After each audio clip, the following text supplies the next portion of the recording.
আচ্ছা, শোনা যাচ্ছে সবার?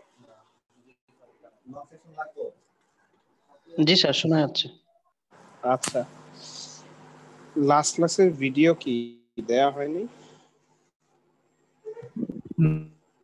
না স্যার, ক্লাসরুমে স্যার আপডেট করেনি, হয়তো সময় করে আপডেট করে। ওকে, দেখতে হবে আমার একটু। আচ্ছা,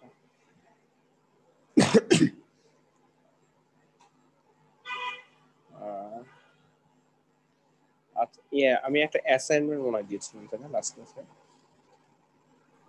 জি স্যার।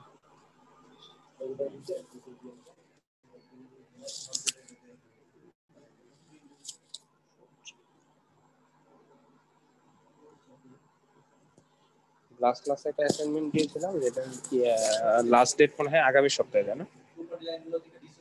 প্রি-স্টেজ কমপ্লিট ভার্সেস শনিবারে স্যার। 14 তারিখে লাস্ট। হ্যাঁ, সবাই কি কাজ শুরু করছেন নাকি?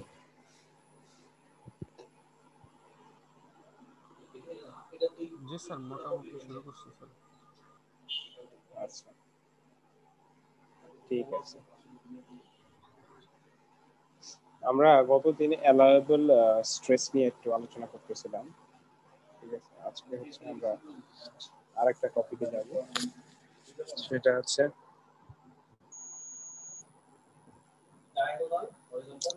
আমরা তো এর আগে কিছু ছবি দেখেছিলাম, প্রি টেনশনিং, পোস্ট টেনশনিং এর হচ্ছে করেছিলাম। আজকে হচ্ছে লস ডিউ টু ফ্রিকশন, এই চ্যাপ্টারটা, চ্যাপ্টার 4।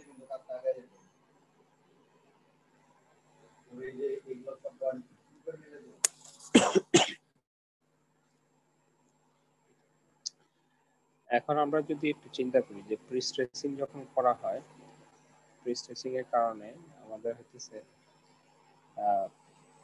কংক্রিট সেকশনটা আমরা ফুল ইউজ করতে পারি বা আনক্র্যাক সেকশন থাকে। এবং এই জায়গায় আমাদের দুটো জিনিস খেয়াল করতে হয়, একটা হচ্ছে ইনিশিয়াল স্টেজ এবং হচ্ছে ফাইনাল স্টেজ, যখন সার্ভিস লোড চলে আসে, আর এটা হচ্ছে যখন সার্ভিস লোড আসে নাই, very beginning of the construction. যদি আমি প্রি টেনশনিং এর কথা চিন্তা করি, সেই ক্ষেত্রে প্রি টেনশনিং এর ক্ষেত্রে আমাদের কি চিন্তা করতে হয় যে এই রডের টানের কারণে আবার কংক্রিটের টপ সেকশনটা আবার যেন কি না হয়ে যায়, এরকম বেঁকে না যায় টপ পার্টটা, ঠিক আছে?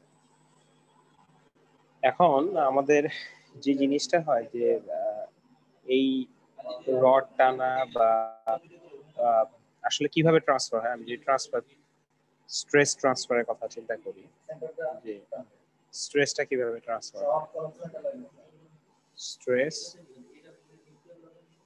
ট্রান্সফার কিভাবে হয়? আমরা যে রডটা থাকে সেই রডটাকে টেনে একটু লম্বা করে ফেলি, ইলংগেট করে ফেলি, এটা কংক্রিটের মাঝখানে। তখন সে ভিতরের দিকে একটা কি দেয়, চাপ দেয়। অর্থাৎ এটা করার জন্য আমার এখানে কি লাগে, মেশিন লাগে, ঠিক আছে, বা বাইরের হেল্প লাগে আমার। তারপরে আমার কি করা হয়, যখন আমি কেটে দেই, সাইডে হচ্ছে নব দিয়ে দেই, তো আমার হচ্ছে এটা কংক্রিটের উপর একটা কি দেয়, প্রেসার দেয়। অর্থাৎ এই রড থেকে তখন কিসে যায়, কংক্রিটে দেয়। তাহলে যদি আমি চিন্তা করি যে আমি মেশিন দিয়ে কি করলাম, স্টিল এক্সটেনশন করলাম,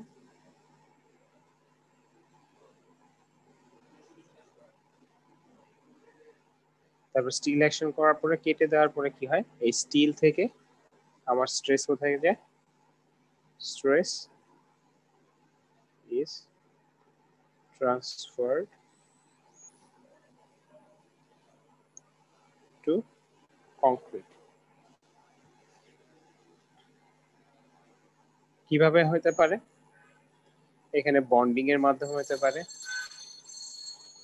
বা এন্ড অ্যাঙ্করিং এর মাধ্যমে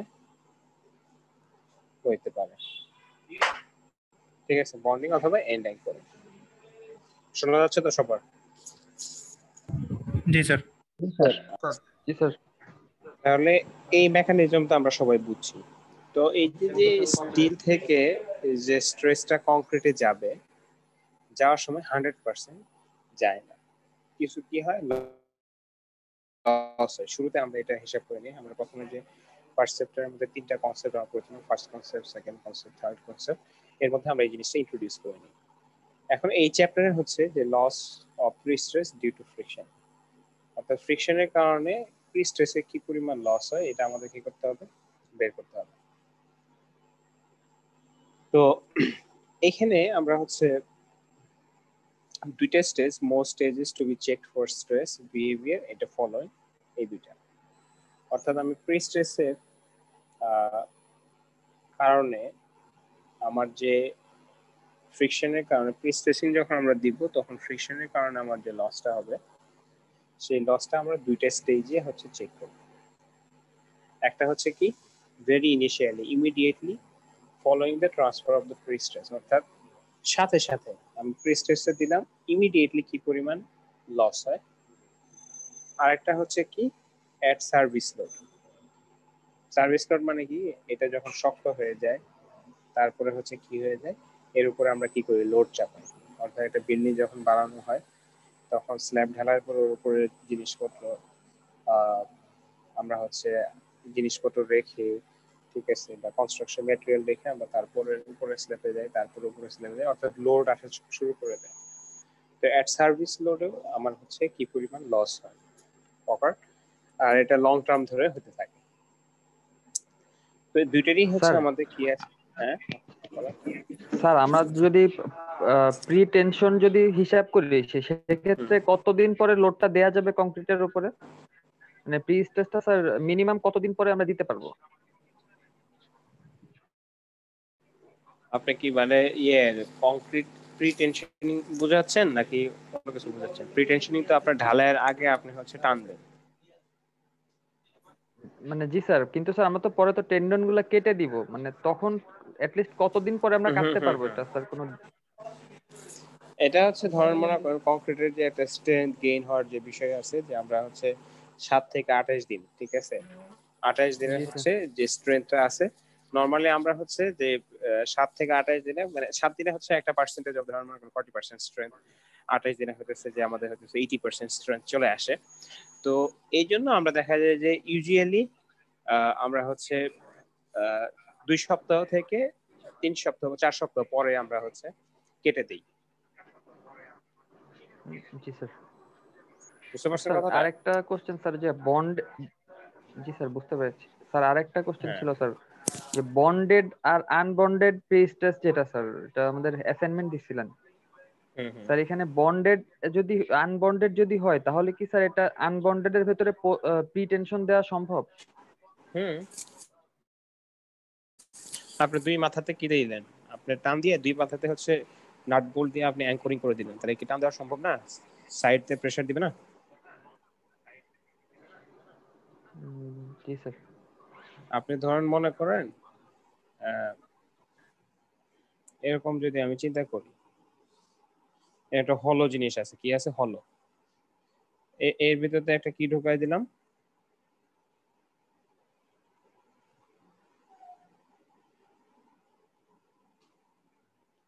মনে করেন একটা স্টিলের পাইপই আছে, ঠিক আছে,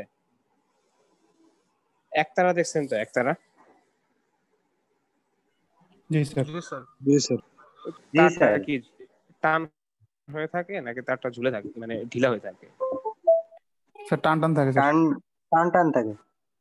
তাহলে আমি যদি এরকম একটা তার দিয়ে দুই পাশে কি দেওয়া থাকে, গিট দেওয়া থাকে না, তাহলে কি এদিকে কি চাপ দিবে না?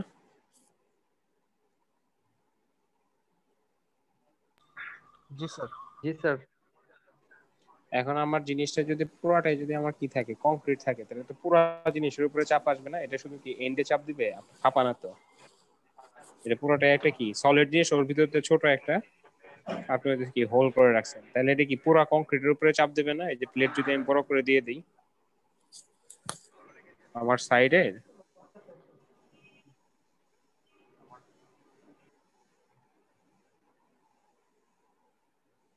আমি যদি এখানে পুরোটা একটা প্লেট দিয়ে দিই, তার মধ্যে যদি আমি এরকম ভিতর দিয়ে টান দিই, তাহলে কি পুরো কংক্রিটের মধ্যে চাপ দিবে না সে? জি স্যার। জি স্যার। জি স্যার। ঠিক আছে, এরকম প্লেটের মধ্যে যদি আমি দিয়ে দিই তাহলে পুরোটার উপরে চাপ দিবে। তো এইভাবেই হচ্ছে কি হয়, কংক্রিটের উপরে স্ট্রেসটা ট্রান্সফার হয়। ঠিক আছে স্যার আর আর কার কোনো কোশ্চেন? স্যার আমরা প্রেস কতটুকু এরিয়া জুড়ে করতে পারবো স্যার একটা না? বুঝিনি, আবার বলো। মানে স্যার কত ফিট এরিয়া নিয়ে আমরা প্রেসিং করতে পারবো ম্যাক্সিমাম? কত ফিট তো এরিয়া হয় না, কত স্কয়ার ফিট হতে পারে। আপনি কি বুঝাইতেছেন যে আমি হইতেছে মানে ম্যাক্সিমাম লেন্থ কত হইতে পারে টেন্ডনের? এটা পিসগুলো হয় এগুলা তো মানে আলাদা আলাদা পরে এগুলো একসাথে জয়েন করা হয় না, মানে কতগুলারে আমরা একসাথে জয়েন করতে পারবো? ও কত ফিট এগুলা একসাথে 9 জয়েন রড। করতে পারবো?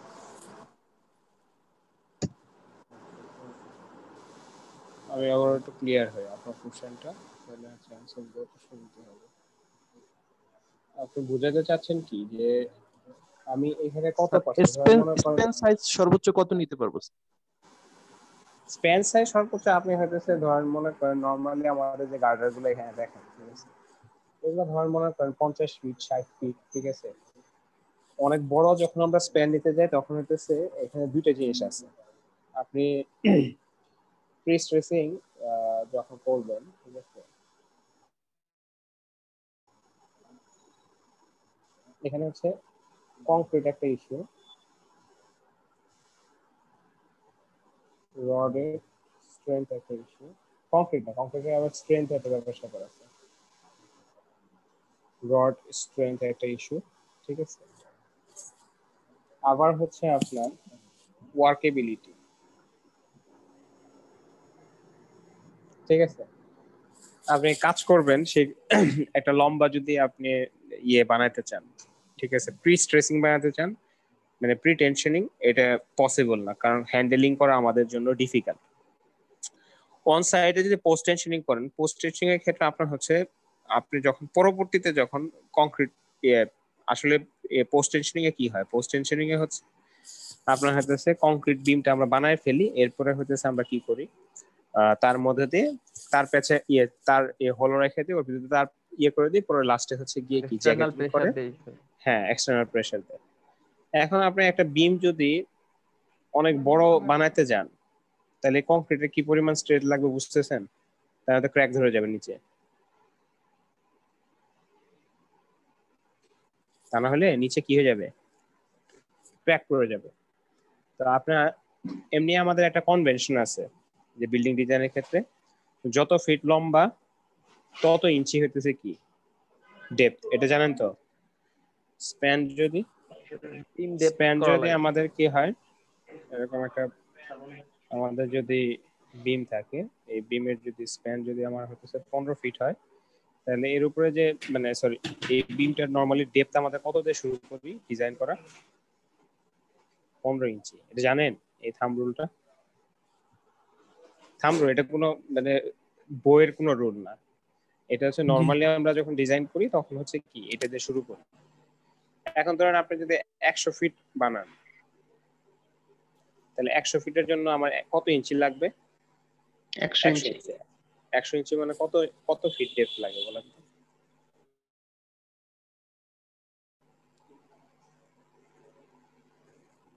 12 ইঞ্চি থেকে 1 জি ফিট স্যার, না? 12 ফিটের একটু বেশি। তাহলে 12 দিলে 12 দিয়ে 12 ফিটও তো হবে না, 12-র চেয়ে কম হবে, ঠিক আছে। 12 দিয়ে ভাগ করলে কত হবে? 9 দিয়ে যদি গুণ করি 108, অর্থাৎ 8 পয়েন্ট সামথিং ফিট হবে। এত ফিট ডেপথের একটা বিম আপনি বুঝতেছেন মানুষের চেয়ে লম্বা, এটা কি পসিবল? সো বিমের ডেপথ দেখা যায় যে আপনার নরমালি যে গার্ডার গুলো হয় এগুলা আপনার হচ্ছে প্রি স্ট্রেসিং যদি করে দেওয়া হয় সেই ক্ষেত্রে আপনার 40 ফিট 30 ফিট 50 ফিট এরকম পর্যন্ত যায়। শুধু প্রি স্ট্রেসিং এর স্ট্রেংথ হিসাব করলে হবে না, আপনি ধরেন মনে করেন এত রড দিয়ে টানলেন আপনার কংক্রিট ফেটে গেল, কংক্রিটের স্ট্রেংথ হচ্ছে মনে করেন আপনার 3000 বা 2000 পিএসআই, তাহলে হবে? এর সাথে কি দিতে হবে? হাই স্ট্রেংথ কংক্রিট দিতে হবে। High strength definitely high strength কি দিতে হবে? কংক্রিট, যাতে দুটোর সাথে কি হয়, ম্যাচ হয়। আমরা বাসা বাড়িতে যে ইটের খোয়া দিয়ে করি এগুলো দেওয়া হবে না, স্টোনের খোয়া এবং এর মধ্যে কি দিতে হবে, অ্যাডমিক্সচার দিয়ে দিতে হবে। এবং রেডিমিক্স যে দেখেন না যে আপনার এই যে ইয়েগুলাতে যে হয় ফ্লাইওভার গুলাতে হয় ওখানে যে উঁচা উঁচা জিনিসগুলো দেখা ওগুলা কি দেখা যায় লম্বা উঁচা উঁচা জিনিস ওরা বানায় গোল দেখা যায় না যে আপনার যখন কনস্ট্রাকশন সাইট চলে যে আমাদের যে এমআরটি রেডিমিক্স এর প্ল্যান্ডার স্যার। হ্যাঁ মিক্স প্ল্যান্ট ঠিক আছে ওরা হয়তো কি করে ওরকম হাই স্ট্রেংথের হচ্ছে কংক্রিট বানায় বুঝতে পারছেন কেমিক্যাল ইউজ প্লাস হচ্ছে কংক্রিটের যে পাথরগুলো আছে এগুলোর গ্রেডেশন ওইভাবে ফিক্স ভালো রেখে ওরা হচ্ছে হাই স্ট্রেংথের কংক্রিট ঠিক আছে নরমাল কংক্রিট দিয়ে হবে না ওগুলা আমি কি অ্যান্সার দিতে পারছি কংক্রিট এই কোশ্চেনে যে কত ফিট লম্বা হতে পারে বা স্প্যান হতে পারে না কারো এখনো কনফিউশন তো আমরা বেশি লম্বা লাগলে স্প্যান লাগলে আমরা তখন হচ্ছে ডেফিনেটলি আমরা হচ্ছে এগুলোর ক্ষেত্রে প্রিস্ট্রেসিং ইউজ করি এবং সেই ক্ষেত্রে কংক্রিটও হাই স্ট্রেংথ হতে হয় এখন আমাদের লসের কথা আমরা বলতেছিলাম যে লস কি কি স্টেজে হতে পারে লস হইতেছে আপনার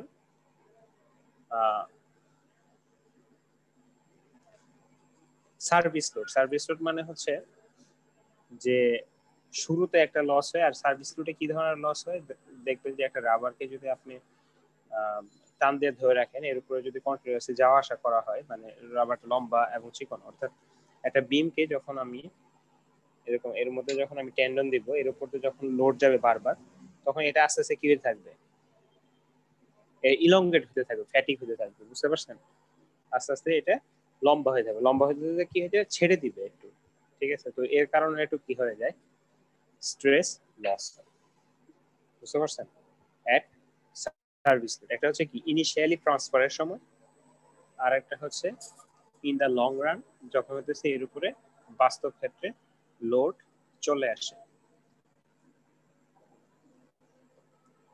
এই দুটো স্টেজ তো আমরা হচ্ছে এখন কিছু লসের হচ্ছে একটু টাইপ দেখবো একটা হচ্ছে ইলাস্টিক শর্টেনিং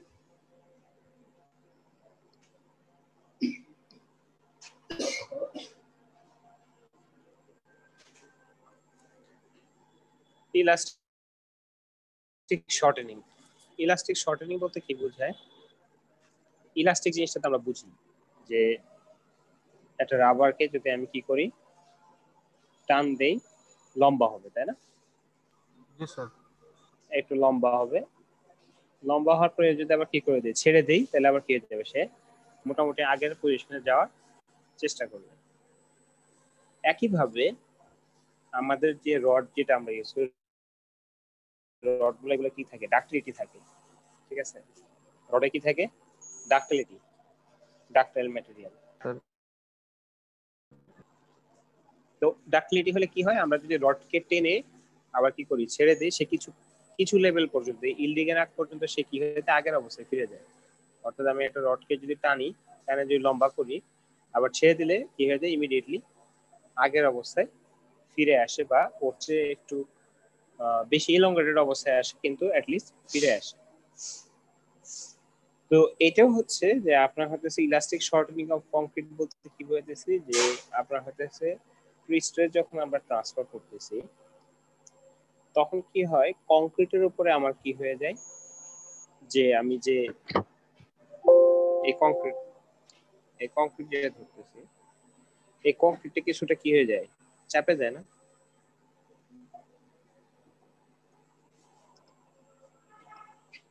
আমি বুঝাতে পারছি হয়তোবা আমাদের কি হবে অনেক কম চাপবে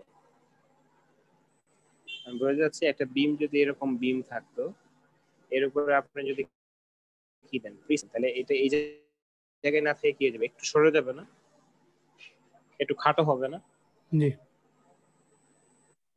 তাহলে খাটো হলে এই রডটা যতটুকু টাইট থাকার কথা ছিল ওর চেয়ে একটু কি হয়ে যাবে লুজ হয়ে যাবে না তারপরে একটা জিনিসকে যত বেশি টান দিবেন তত কি হবে টান বেশি থাকবে ওর উপরে স্ট্রেস বেশি থাকবে এটাকে যদি একটু খাটো করে ফেলেন তখন স্ট্রেস কি হয়ে যাবে পার্সেন্ট তো stress is proportional to the strain না জি স্যার এখন ধরেন মনে করেন একটা রাবার এতটুকু লম্বা আছে, এটা হচ্ছে তার রেস্ট লেন্থ, মনে করেন 2 ইঞ্চি। তাহলে এর উপরে যদি আমি কোনো স্ট্রেস না দেই, ধরেন মনে করেন এদিকে হচ্ছে স্ট্রেস দিলাম, ঠিক আছে, বা টান দিলাম, ঠিক আছে, মনে করেন এফ ফোর্স, এই এফ ফোর্স থেকে তো স্ট্রেস আসবে, তাই না? এই এরিয়াটা যদি ক্রস সেকশন এরিয়াটা যদি এ হয়, তাহলে এফ বাই এ এটাই হচ্ছে কি আমার স্ট্রেস। আমি যদি কোনো স্ট্রেস জিরো করে দিই, তাহলে কোনো স্ট্রেইন হবে?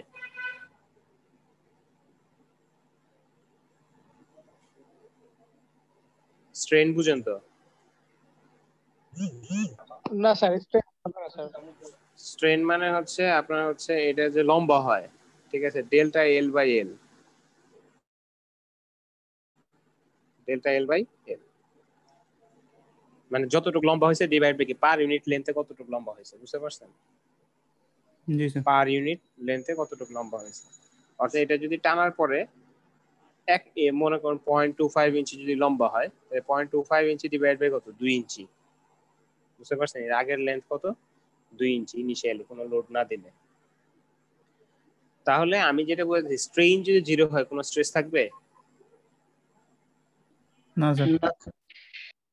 স্ট্রেইন যদি 10 ইঞ্চি হয়, তাহলে স্ট্রেসটা কি বেশি হবে না স্ট্রেইন 5 ইঞ্চি? কোনটার জন্য স্ট্রেস বেশি হবে, 5 এর জন্য না 10 এর জন্য?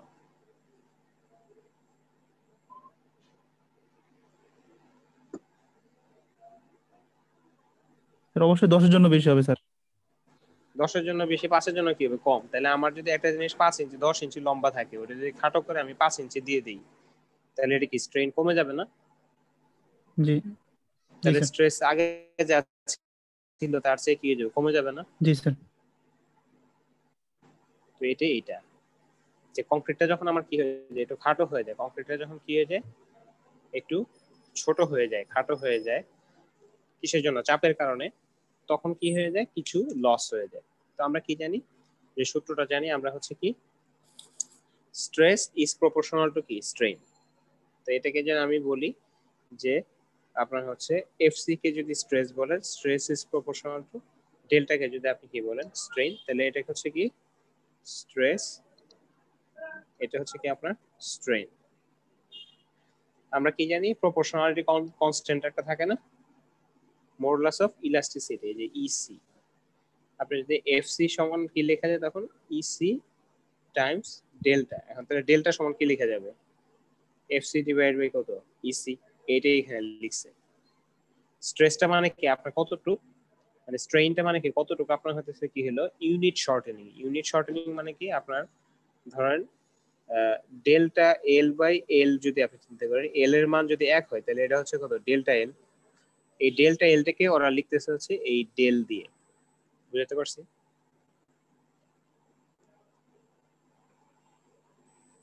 জি স্যার।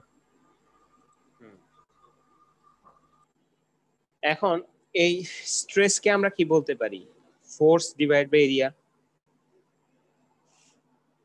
স্ট্রেসে কি লেখা যায়, জি sir, force divided by area.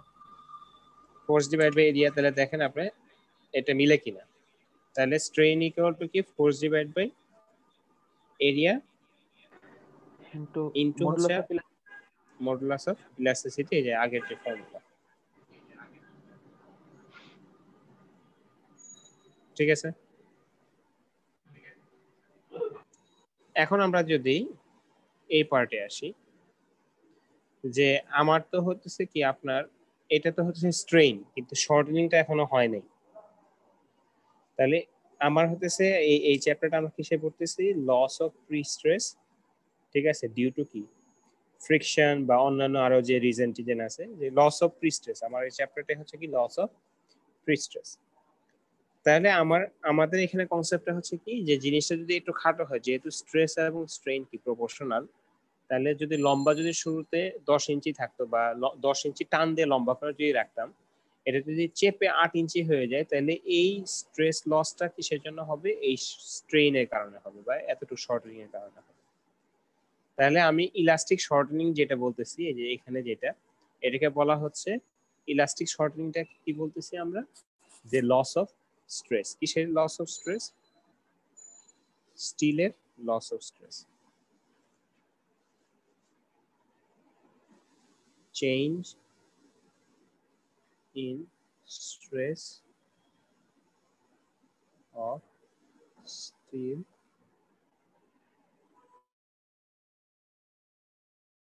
অথবা এটা কি বলা যায় loss of stress of steel ঠিক আছে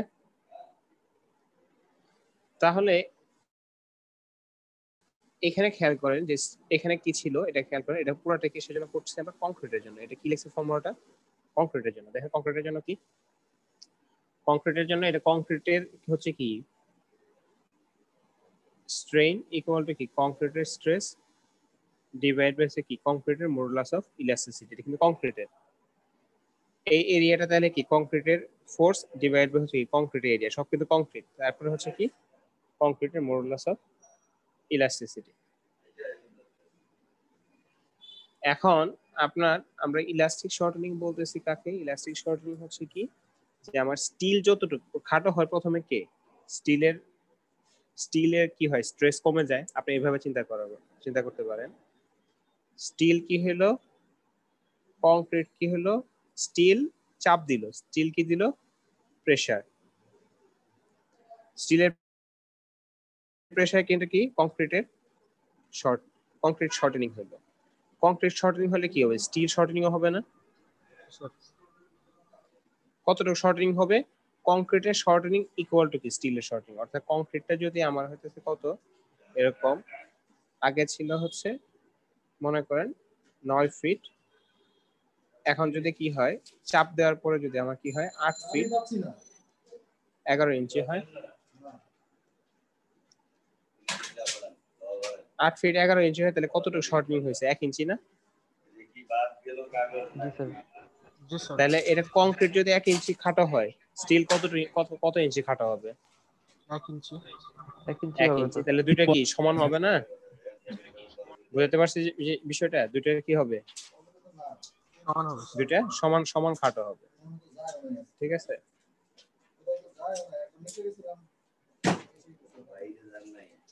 এখন আপনার আমি যদি ইলাস্টিক শর্টেনিং এর কথা বলি ইলাস্টিক শর্টেনিং কি হবে এই যে আমার স্টিল যতটুকু খাটো হয়েছে বা স্টিলের লস হয়েছে এটাই তাহলে ডেল্টা এফএস হচ্ছে কি loss in prestress loss in কি প্রি স্ট্রেস তাহলে এটিকে কি লেখা যায় এটা কি স্ট্রেস না ডেল্টা এফএস কি স্ট্রেস না তাহলে স্ট্রেস ইকুয়াল টু কি স্ট্রেস ইকুয়াল টু হচ্ছে আপনার স্ট্রেইন ইনটু হচ্ছে কি মডুলাস অফ ইলাস্টিসিটি নাকি জি স্যার তাহলে আমার যদি স্ট্রেস ইনটু স্ট্রেইন যদি হয় তাহলে আপনার হতেছে এখানে কার এটা স্টিলের না জি স্যার স্টিলের স্ট্রেস তাহলে মডুলাস অফ ইলাস্টিসিটি কার হবে স্টিলের স্ট্রেইন এটা কিসের হবে স্টিলের আমাদের হতেছে কি delta S equal to delta C মানে স্ট্রেইন অফ কংক্রিট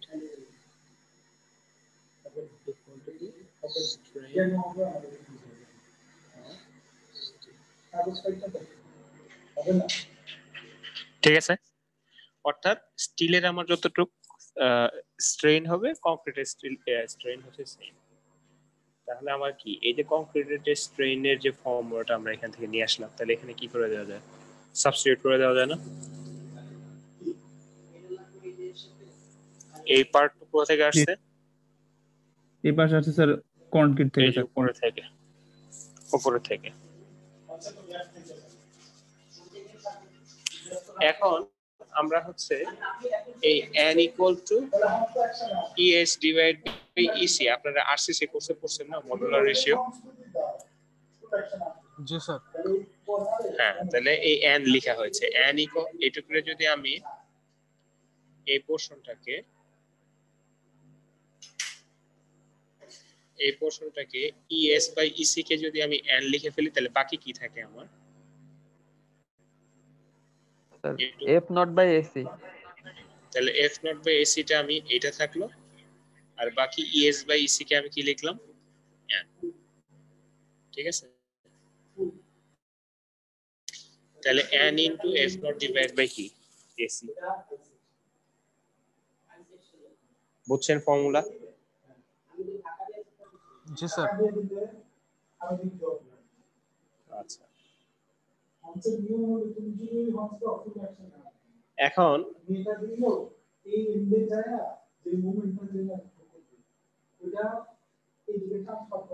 আমরা এখানে যে কংক্রিটের এরিয়া দেয়া হয়েছে এই এরিয়া নিয়ে হচ্ছে আমরা একটু কাজ করব। ঠিক আছে, এখন আমরা যদি এখানে খেয়াল করি যে n কি জিনিস সেটা আমরা জানি। n হচ্ছে ম্যাটেরিয়াল প্রপার্টি। আপনার একটা স্টিলের মডুলাস অফ ইলাস্টিসিটি কতটুকু হবে, তারপরে হচ্ছে আপনার স্টিলের আপনার কংক্রিটের মডুলাস অফ ইলাস্টিসিটি কত হবে, এটা হচ্ছে কি এদের প্রপার্টি, ম্যাটেরিয়াল প্রপার্টি। এবং আমাদের হইতেছে এখানে একটা চ্যালেঞ্জ যেটা আছে যে এই এফ নট যেটা আছে এটা আমাদের কি ছিল? ফোর্স। তাহলে আমি কতটুকু ফোর্স দিচ্ছি, কতটুকু লস হওয়ার পর কতটুকু আছে, এটা ইমিডিয়েটলি বের করাটা কি হয়ে যায়?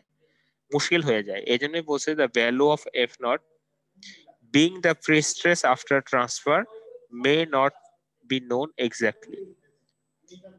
মানে আপনি যেটা দিচ্ছেন এক্স্যাক্টলি ওইটা ওখানে ট্রান্সফার হচ্ছে কিনা বা ওইটা মেজার করার পরে কি হয়, এখানে ইমিডিয়েটলি মেজার করা যায় না বা এটা এক্স্যাক্টলি মেজার করা যায় না। এই জন্য আমাদের প্র্যাকটিসে যেটা থাকে যে আমরা এই এক্সাক্টনেসটা আমরা হচ্ছে কি করি না, ধরি না। আমরা হচ্ছে একটা ফিউ পার্সেন্ট, কিছু পার্সেন্ট এই এররটা shortening is only few percent of the total stress, and hence আমরা কি করি যে এই ফিউ পার্সেন্ট আমরা অনেক সময় কি করি না, প্র্যাকটিক্যালি আমরা কি করি না, মানে অত বেশি কাউন্ট করি না। এবং আরেকটা জিনিস হচ্ছে যে আমাদের ইসি যেটা modulus of elasticity of concrete, এটাও সবসময় এক্স্যাক্টলি মেজার করা যায় না। প্রিসাইজলি মেজার করাটা অনেক সময় কি হয়ে যায়, ডিফিকাল্ট হয়ে যায়। এই জন্য আমাদের হতেছে যে আমরা অন্য আরেকটা ভাবে ফর্মুলাটাকে একটু মডিফাই করার চেষ্টা করি। সেটা কি যে আমরা হচ্ছে ট্রান্সফর্ম সেকশন, আপনারা আরসিসি তে এটা করেছেন ট্রান্সফর্ম সেকশন, সেই ট্রান্সফর্ম সেকশন আমরা ইউজ করার চেষ্টা করি। ট্রান্সফর্ম সেকশন কি, আপনার যদি একটা বিমের মধ্যে এই যদি আমার স্টিল থাকে তাহলে স্টিলের এরিয়াকে আমরা কি বলি? এএস, আর এই কংক্রিট এরিয়াকে কি বলি আমরা? এসি। অর্থাৎ এটা যদি আপনার 10 ইঞ্চি বাই এরকম 15 ইঞ্চি ডেপথের একটা যদি বিম হয় তাহলে কংক্রিট এরিয়া টোটাল এরিয়াটা কি হবে? 15 ইন্টু 10 ইঞ্চি। কিন্তু আসলে কি থাকে এর মধ্যে? একটা রড থাকে না? স্টিলের এরিয়া আছে। তাহলে কি এর ভিতর থেকে রডের এরিয়াটা বাদ দিতে হবে না? জি জি স্যার। রডের এরিয়াটা কি করতে হয়? বাদ দিতে হয়। তো আমরা যেটা করি যে রডের এরিয়াটা এটা রেখেই, ঠিক আছে, আমরা হইতেছে এই স্টিলের এরিয়াটা হতেছে কি, কংক্রিট এরিয়া কি আপনার কত গুণ হবে বেশি? n গুণ বেশি হবে। কিছুক্ষণ আগে দেখলাম না আমরা স্ট্রেস যদি এই n গুণ টাইমস বেশি হয়, এটা যদি আমি কংক্রিটের স্ট্রেস, এটা কি কি বলা হয়? এফ নট বাই এসি কি লেখা যায়? এফ সি লেখা যায় না কংক্রিটের জি স্ট্রেস? স্যার।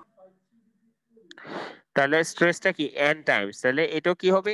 n টাইমস এই এরিয়া আমি হচ্ছে এএস আমি ধরতে পারি transformed area into AC equals to কি 80 ট্রান্সফর্মড কংক্রিট এরিয়া। ট্রান্সফর্ম মানে কি, আপনার স্টিলটাকে আমি এখন কি বানাই ফেলছি, n দিয়ে গুণ করি, এটা কি হইছে? Equivalent concrete, equivalent concrete area. ঠিক আছে, অর্থাৎ আমি স্টিলের এরিয়াটাকে কি করে ফেলছি, ইকুইভ্যালেন্ট কংক্রিটের এরিয়াতে কনভার্ট করে ফেলছি। তাহলে এই ক্ষেত্রে আমাদের হইতেছে ইনিশিয়ালি আমাদের যে স্ট্রেন যেটা বলতেছি, স্ট্রেন হইতেছে কি শুরুতে ফোর্স ডিভাইড বাই হচ্ছে কি এরিয়া। আমরা যে এই আগের যে সূত্র আমরা লিখছিলাম, এই যে ফোর্স ডিভাইড বাই কি এরিয়া লিখছিলাম না, এই এসি না লিখে আমরা কি লিখতেছি এখন, এসিটা হচ্ছে কি এই আপনার এই পার্টটা, এটা জিনিসটা হচ্ছে আমরা এইভাবে লিখতে পারি যে স্ট্রেস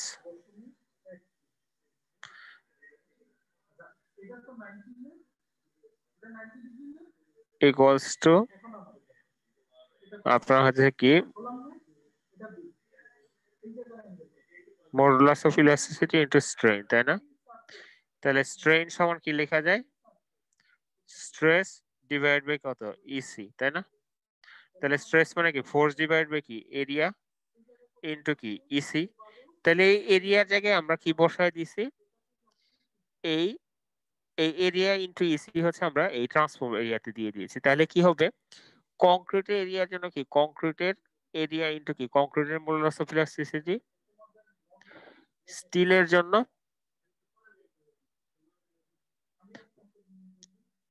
এস ইনটু ইএস।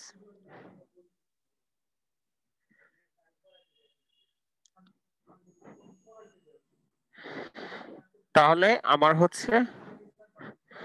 আমাদের হচ্ছে যে স্ট্রেস আমরা যেটা স্ট্রেন যেটা আমরা চিন্তা করলাম সেটা হচ্ছে আমাদের কি হচ্ছে যে ইলাস্টিক আমরা ট্রান্সফর্ম এরিয়া চিন্তা করলাম। এটা কি চিন্তা করলাম, ট্রান্সফর্ম এরিয়া। ট্রান্সফর্ম এরিয়ার সূত্রটা আমরা হচ্ছে পরে ইউজ করবো এখানে লাস্টে। কিভাবে, যে তাহলে এটার সাথে এটার পার্থক্যটা কি হইলো, আমরা আগের যে ভ্যালু গুলো বের করলাম এটার সাথে এটার পার্থক্য কি হলো, কেউ বলতে পারেন?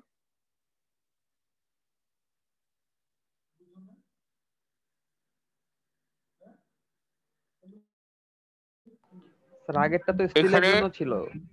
হ্যাঁ, আগেরটা আমরা স্টিলের এরিয়াটা কি করিনি, কাউন্ট করিনি।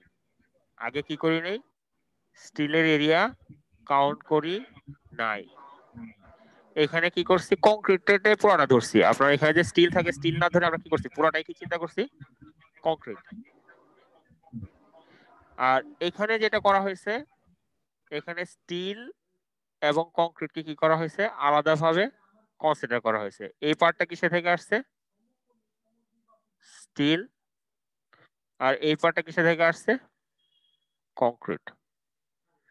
বুঝতে পারছি? এটুকু আমার কি থাকে, কংক্রিট স্টিল থাকে না, আর এটুকু আমার কি থাকে, কংক্রিট থাকে। তাহলে স্টিল এবং কংক্রিট এই দুটাকে কি করতেছি আমরা আলাদাভাবে চিন্তা করতেছি, ঠিক আছে? এখন আমরা যদি ইলাস্টিক শর্টেনিং আগের সূত্রের কথা চিন্তা করি, যে ইলাস্টিক শর্টেনিং হচ্ছে কি আমার লেস লস ইন স্ট্রেস এবং এটা হচ্ছে কি modulus of elasticity into strain. তাহলে স্ট্রেনের ফর্মুলা হচ্ছে কি আমার আগের চেয়ে একটু চেঞ্জ হয়েছে না, তাহলে এই নতুন ফর্মুলাটা স্ট্রেনের এখানে বসায় দিচ্ছি। এর সাথে উপরে কি ইএস, তাহলে এই যে ইএস। তাহলে আমার ফর্মুলাটা কি দাঁড়ালো এই পর্যন্ত। এখন আমি খেয়াল করি যে এখানে যদি আমি চিন্তা করি যে এই ফর্মুলাতে আমি উপরের নিচে যদি আপনার ইএস দিয়ে ভাগ করে দেই,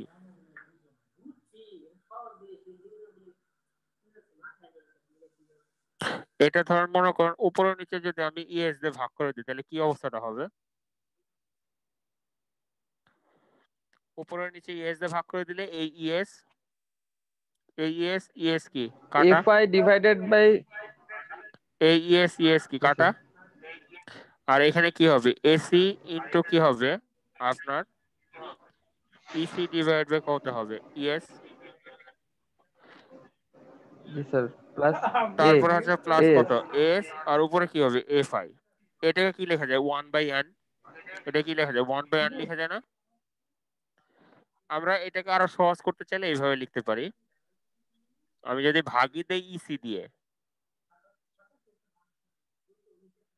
যদি ভাগ দিয়ে দেই, দেখেন এই উপরে কি ইএস বাই ইসি কি হবে এন, তাহলে একটা জি কি হবে এন, এখানে ইসি ইসি কাটা, তাহলে এখানে এসি থাকবে, আর এখানে কি ইএস বাই ইসি সমান কি হবে আরেকটা এন, তাহলে এটাই কি হলো আমার ইলাস্টিক শর্টেনিং, এটাই হচ্ছে কি ইলাস্টিক শর্টেনিং।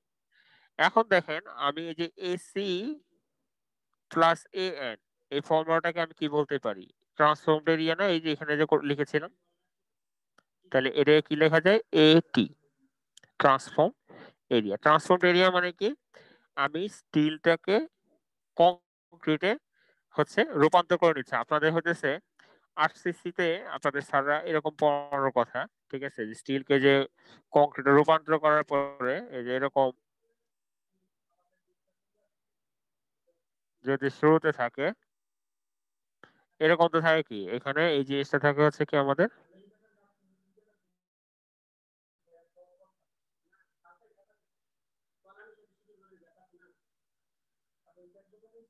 তাহলে এটাকে যদি আমি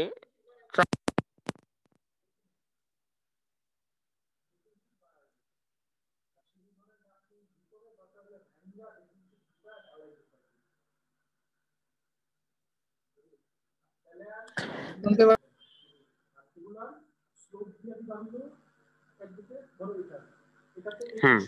এখন ধর মনে করেন আমি কি করলাম, এই যে স্টিলটাকে কংক্রিটে বানাই দিলাম, এটা কি ধরলাম যে এটা আমার কংক্রিট, এটা হচ্ছে কি আমার কংক্রিট। তাহলে কংক্রিটটা একটু কি হবে, এই স্টিলের এরিয়ার ইফেক্টটা কি হবে, এরকম একটু বেশি হবে না? জি স্যার। এটাকে বলা হয় এটি, এটা কি বলে এ টি। অর্থাৎ স্টিলটাকে আমি কি করে দিয়েছি, এখানে যে স্টিলটা ছিল এই স্টিলটাকে আমি কি করে দিয়েছি এখানে নাই করে দিয়েছি, নাই করে দিয়ে এর ইকুইভ্যালেন্ট এটা হচ্ছে কি, তাহলে এই ফিগারটা হচ্ছে কি আমার ইকুইভ্যালেন্ট কংক্রিট।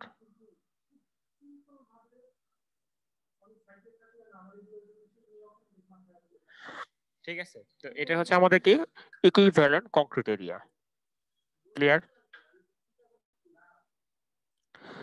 এখন আপনার হতেছে আমরা যদি ইয়েতে কি বলে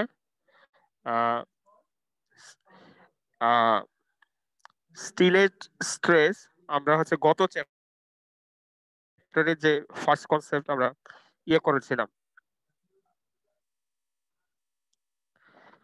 ফার্স্ট চ্যাপ্টারে আমরা যে স্ট্রেস ডিউ টু বেন্ডিং যেটা ছিল, ঠিক আছে, ওখানে তো আমরা এরকম এই ফর্মুলা আমাদের ছিল, ঠিক আছে।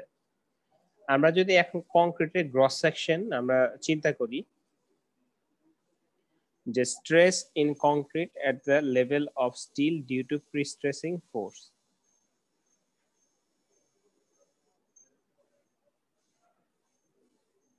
এফ সিআইআর, নতুন একটা টার্ম।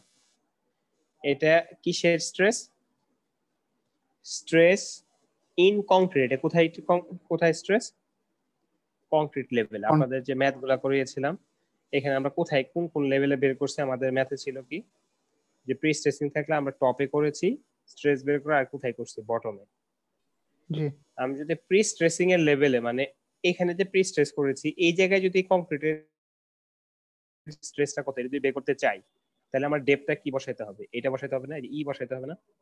আমি এম ওয়াই বাই আই যেটা লিখলাম, ওয়াইটা কি লিখতাম? টপের জন্য কি হইতো, এই হাইট ডিভাইড বাই অর্ধেক হতো না, বা ডি ডিভাইড বাই অর্ধেক, ডি ডিভাইড বাই 2 হতো না? জি স্যার। টপের জন্য কি হতো, ডি ডিভাইড বাই 2, বা বটমের জন্য কত হতো, ডি ডিভাইড বাই 2।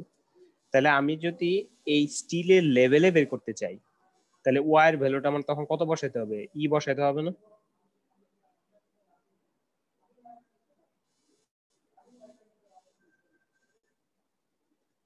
বুঝছেন কি না? জি স্যার বুঝতে পারছি। কারণ আমার হইতেছে এই জিনিসটা হচ্ছে আমি আগে প্রথমে এখানে শেষ করি, এরপরে হচ্ছে আবার রিক্যাপ করব, তাহলে হচ্ছে সবার বুঝতে সুবিধা হবে। তাহলে আমি এই ওয়াই এর জায়গায় আমি কি বসাবো? ওয়াই ইকুয়ালস টু কি, ই বসাই দিব। এই ওয়াই ইকুয়ালস টু কি, ই বসাই দিব। তাহলে আমার ফর্মুলাটা কি দাঁড়াবে? এফ ই স্কয়ার আসবে না? এখানে কি আসবে? F E square.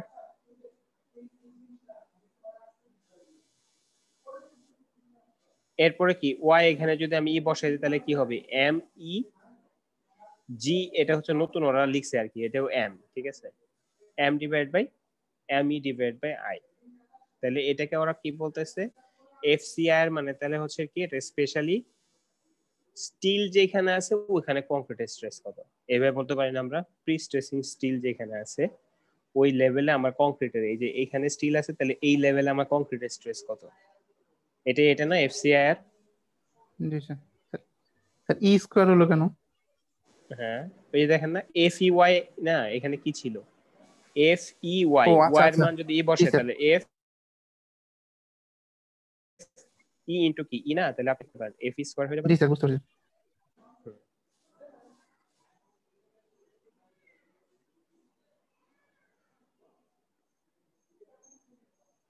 এখন আসেন আমরা হচ্ছে যে এই যে যে এতক্ষণ পর্যন্ত আলোচনা করলাম এটা কি আলোচনা ছিল, যে আমি হচ্ছে কংক্রিটের উপরে যখন আমি কি করি প্রি স্ট্রেসিং করি, কংক্রিটটা কি হয়ে যায় একটু খাটো হয়ে যায়, সেই যতটুকু সে খাটো হবে বা স্ট্রেইন হবে অতটুকু কি হবে স্টিলেরও একটা স্ট্রেইন হবে, তাহলে স্টিল একটু কি হয়ে যাবে লুজ হয়ে যাবে, তাহলে স্টিলের একটা কি হবে প্রি স্ট্রেসিং লস হবে।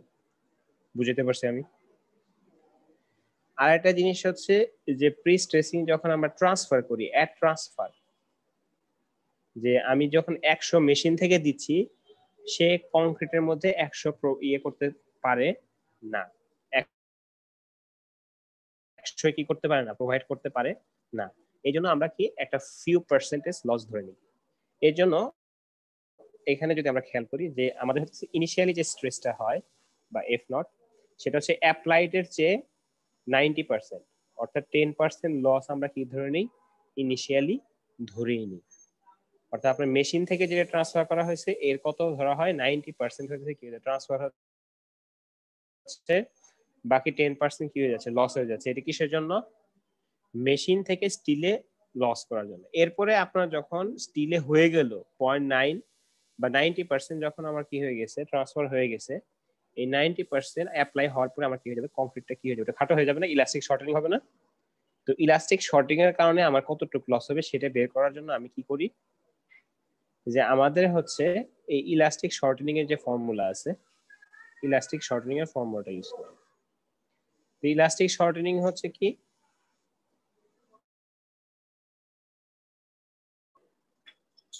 সমান একটু চার্জারটা দাও তো, আবার আজকে চার্জিং এ দিতে ভুলে গেছি সবকিছু চার্জ কম দেখাচ্ছে। দেখেন ইলাস্টিক শর্টেনিং মানে কি, ইলাস্টিক শর্টেনিং হচ্ছে কি আমার ডেল্টা এফএস, আমরা ফর্মুলা আগে দেখছি না, ডেল্টা এফএস কে আমরা কি লিখতে পারি, ডেল্টা এফএস কে আমরা কি লিখতে পারি, ডেল্টা এফএস কে দেখেন আমরা যদি এই যে মডিফাই করলাম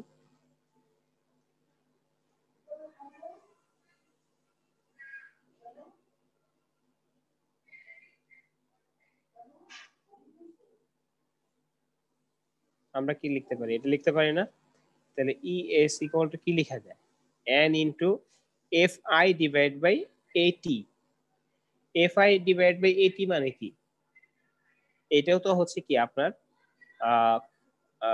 কি বলে কংক্রিটের স্ট্রেস, এটা ট্রান্সফার এরিয়ার জন্য, তাহলে কংক্রিটের স্ট্রেস যদি থাকে আমার হতেছে কি স্টিলের যে লেভেলে ওই লেভেলে, তাহলে ওই যে স্টিলের লেভেলে কংক্রিটের স্ট্রেস আমার যদি মোমেন্ট সহ থাকে তখন মোমেন্টের জন্য কেমন হয় এরকম হয়, আর যদি কোনো মোমেন্ট না থাকে কোনো সেলফ ওয়েট না থাকে তখন হচ্ছে কি জাস্ট এটা দিয়ে করলেই হবে। তাহলে এই হচ্ছে এই এফসিআইআর বের করতে হলে আমাদের কি করতে হবে এই ফর্মুলাটা ইউজ করতে হবে। বুঝতে পারছি? জি স্যার। তাহলে স্টেপ কি, স্টেপ যদি আমি চিন্তা করি স্টেপ,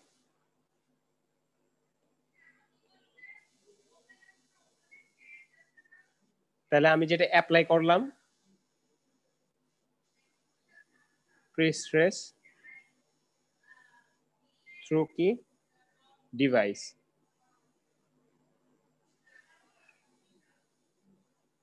থ্রু ডিভাইস, তাহলে এটা থেকে কি হয় আমার হচ্ছে কি 10% লস বলে দেওয়া থাকবে, লস ডিউ ইন ট্রান্সফারিং, অর্থাৎ মেশিন থেকে যখন যাচ্ছে পুরোটা ট্রান্সফার হচ্ছে না, ইন ট্রান্সফারিং। তাহলে কোথায় থেকে গেল? মেশিন থেকে আমার কোথায় গেল, বা ডিভাইস থেকে আমার কিসে ট্রান্সফার হলো? স্টিলে গেল কত? তাহলে আমার 90%, 10% কি হয়ে গেল? লস হয়ে গেল। তাহলে আমার স্টিলে কতটুকু গেল? 90%। এই 90% এই স্ট্রেসটা যখন স্টিল থেকে কোথায় যাবে? কংক্রিটে যাবে না? 90% স্ট্রেসটা কোথায় অ্যাপ্লাই হবে? স্টিলে অ্যাপ্লাই হবে। তাহলে স্টিল কারে চাপ দিবে? কনক্রিটে। কংক্রিটে। তাহলে কংক্রিট কি হবে? স্টিল কংক্রিটে, কংক্রিট তাহলে কি হবে? এটা শ্রিঙ্ক করবে না? শ্রিঙ্ক বলা যায় না, এটা আসলে কি হবে? শর্টেনিং হবে না? কংক্রিট একটু কি হবে? শর্টেনিং হবে না? কংক্রিট একটু কি হবে? শর্টেনিং হবে না? এটাকে আমরা কি বলি? Elastic shortening. তাহলে কংক্রিটের শর্টিং এর হওয়ার কারণে এই স্টিলও কি হবে? স্টিলও শর্টেনিং, স্টিল অলসো শর্টেন্স। তাহলে আমার কি হবে? স্টিলও ইলাস্টিক হবে, ইলাস্টিক শর্টেনিং বা স্ট্রেস লস হবে। তাহলে সেটা বের করার জন্য আমাদের হচ্ছে কি ফর্মুলাটা হচ্ছে কি, ইলাস্টিক শর্টেনিং হচ্ছে কি ডেল্টা এফএস, যেটাকে আমরা কি লিখতে পারি? n ইনটু এফ সি, যেটাকে আমার হচ্ছে বিমের ক্ষেত্রে করতে গেলে কি হবে? যেহেতু এখানে মোমেন্ট আছে, সেটাকে আমরা বলি কি, স্টিল যেখানে আছে ওখানে তো খাটো হয়েছে। খাটো হয়েছে কোন জায়গায়? আমার স্টিল যে লাইনে গেছে এই লাইনে এতটুকু খাটো হয়ে গেছে না, এই বরাবরই তো। এখানে কংক্রিট যতটুকু খাটো হয়েছে এখানে স্টিল ততটুকু খাটো হয়েছে। তাহলে ওই লেভেলের হচ্ছে কি আমার স্ট্রেসটা লাগবে। তাহলে এফসিআই এর বের করার ফর্মুলা হচ্ছে কি এই যেটা। বোঝা গেছে?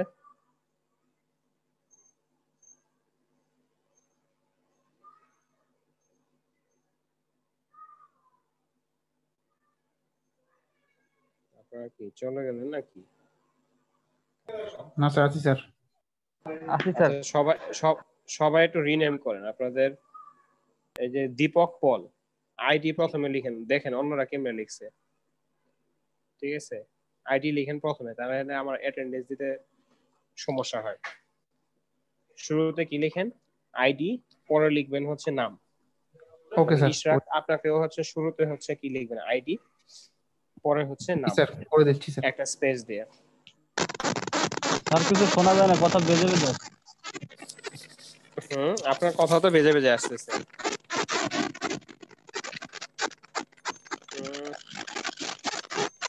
আপনার স্পিকারটা অফ করেন।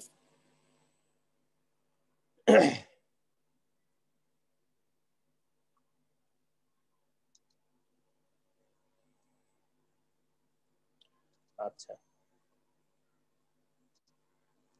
তাহলে আমরা একটা ম্যাথ করব, এক্সাম্পল 4.1। ঠিক আছে, সবাই খাতা কলম বের করে পড়া শুরু করেন। কোশ্চেনটাকে পড়েন। A straight prestress concrete member 40 feet long, অর্থাৎ এর স্প্যান কত? 40 feet, with a cross section of 15 inch by 15 inch. অর্থাৎ এটা হচ্ছে কি ক্রস সেকশনটা কেমন? রেক্টেঙ্গুলার, 15 ইঞ্চি বাই 15 ইঞ্চি। আর যদি বিমটার আমরা এর লম্বার কথা চিন্তা করি, এটা স্কেলে না, টু দা স্কেল না, এটা হচ্ছে কত? 40 feet। is eccentrically pre-stressed with 1.2 square inch of the steel। তাহলে স্টিলের এরিয়া, এই এরিয়াটা কিসের দেওয়া? স্টিলের। তাহলে এস আমার কত? স্টিল।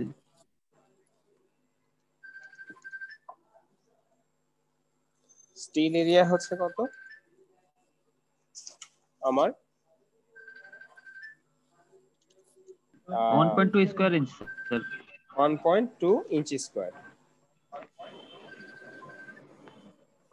ঠিক আছে, square which are anchor to the bulkheads, মানে শেষ মাথায় কি করা হয়েছে? অ্যাঙ্করিং করে দেওয়া হয়েছে। উইথ অফ স্ট্রেস কত আপনার? 150 কেএসআই লেখা যায়, তাই না? এটাই কি লেখা যায়? 150 কেএসআই লেখা যায় না? জি স্যার। এটা কি ফোর্স না এটা স্ট্রেস? ইউনিটটা স্ট্রেস। এখন ইসি আর ইএস টা কি করা আছে? দেয়া আছে। কত, এই ভ্যালু আর এই ভ্যালু। এখন কি বলছে, compute the loss of prestress due to elastic shortening. দেখছেন কোশ্চেনের মধ্যে কি করা আছে, বলে দেওয়া আছে কিসের জন্য, ইলাস্টিক শর্টিং এর জন্য আমার প্রিস্ট্রেসের কতটুকু লস হবে of the concrete at transfer of pre-stress। আচ্ছা, এখন আমি যদি পুরো ম্যাথটার কথা চিন্তা করি, দেখেন আমার প্রি স্ট্রেসিং ফোর্স কত দেওয়া পাবো, আমি প্রি স্ট্রেসিং ফোর্সটা কত দেওয়া, এফ নটটা কত দেওয়া,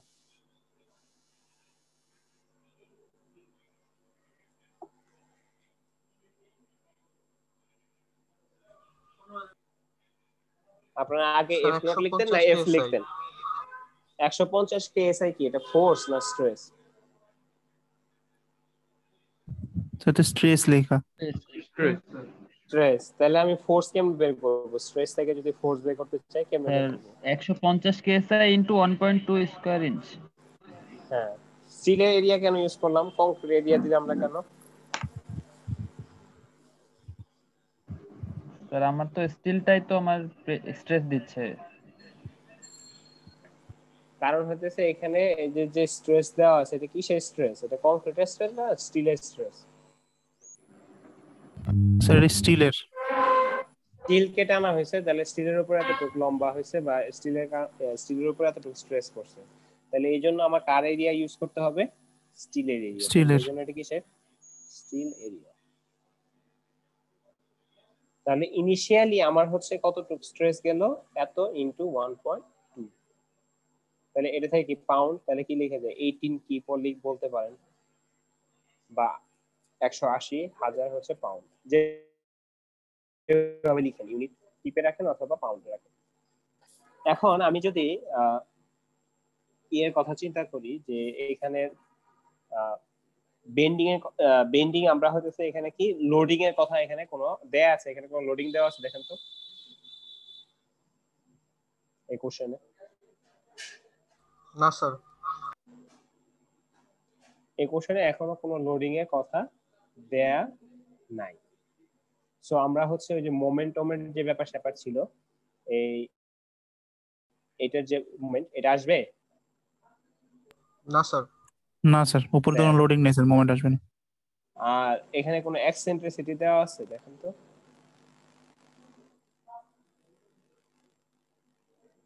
এখানে কি লেখা আছে, ইজ কনসেন্ট্রিক্যালি মানে কি, সেন্টার দিয়ে যাবে স্যার, ইসেন্ট্রিসিটি নাই। তাহলে ইসেন্ট্রিসিটি কত, জিরো না? জিরো। তাহলে জি স্যার। ইসেন্ট্রিসিটি জিরো হলে কি পুরো জিনিসটাই কি হয়ে যাবে, জিরো হয়ে যাবে না? জি স্যার, ই এর ভ্যালু তাহলে চার্জ এফসি, বের হয়ে যাবে। তাহলে আমার কি এফসি আর কি অনেক সোজা হয়ে যাবে না? জি স্যার, সূত্র ছোট হয়ে যাবে। হ্যাঁ, তাহলে হচ্ছে আমার এখানে দেখেন ওরা দুইটা ভাবে করছে, একটা হচ্ছে ট্রান্সফর্মড এরিয়াতে করেছে আর একটা হচ্ছে ওরা এফসিআর দিয়ে করেছে। ঠিক আছে, দেখেন ট্রান্সফর্মড এরিয়া দিয়ে, ট্রান্সফর্মড এরিয়াতে হচ্ছে আমাদের কি আসতো, এই যে n ডিভাইড বাই কত, এই যে এখানে যে ফর্মুলাটা ছিল জাস্ট এই ফর্মুলাটা ওরা ইউজ করছে।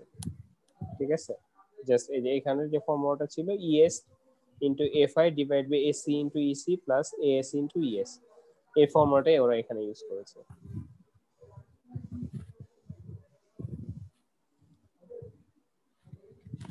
তাহলে এখানে কি কোনো জটিলতা আছে?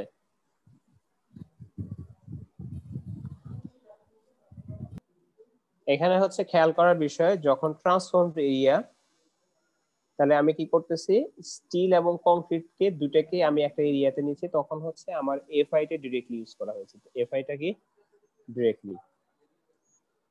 আর যখন আমি হচ্ছে কংক্রিটের এরিয়া ইউজ করেছি কি শুধু স্টিলকে আমি কি করিনি, বাড়াইনি, আমি হচ্ছে এখানে যে স্টিল ছিল স্টিলকে কি করিনি, বাড়াইনি, স্টিলকে স্টিলের এরিয়াটা কি n ইনটু এস দিয়ে কি করা যায়, স্টিল এরিয়া কংক্রিট এরিয়া বাড়ানো যায় না, n ইনটু এস দিয়ে কি করা যায়, কংক্রিট এরিয়া বাড়ানো যায় না? জি স্যার। আমরা যখন এটা করব না তখন কি করতেছি, তখন হচ্ছে দেখেন এফ আই না, তখন কি লিখেছি এফ নট, তখন কি এফ নট, এফ নট তাহলে কি হবে, এ 0.9 ইনটু এফ আই। এবং এখানের এসি এবং এএসির মধ্যে একটা পার্থক্য আছে। এটাকে এ লেখা হয়েছে, এসি লেখা মানে এসি মানে শুধু কংক্রিট, এসি মানে হচ্ছে কি শুধু কংক্রিট, এসি মানে কি শুধু কংক্রিট। শুধু কংক্রিট দেখেন আমাদের কংক্রিট এরিয়া কত বললেন তো? এই কংক্রিট সেকশন কত? 15x15 না? 15x15 কত হয়? 200 কত হয়? 25 না? 225। এটা থেকে কত? 1.2। স্টিল এরিয়া বাদ দিলে কি শুধু কংক্রিট না এটা? এটা হচ্ছে কত? 223. জি স্যার। এটা ইউজ করা হয়েছে। এটা শুধু কি কংক্রিট আর এটা হচ্ছে কি শুধু স্টিল, দুটো যোগ করে হচ্ছে কি আমার ট্রান্সফর্মড এরিয়া।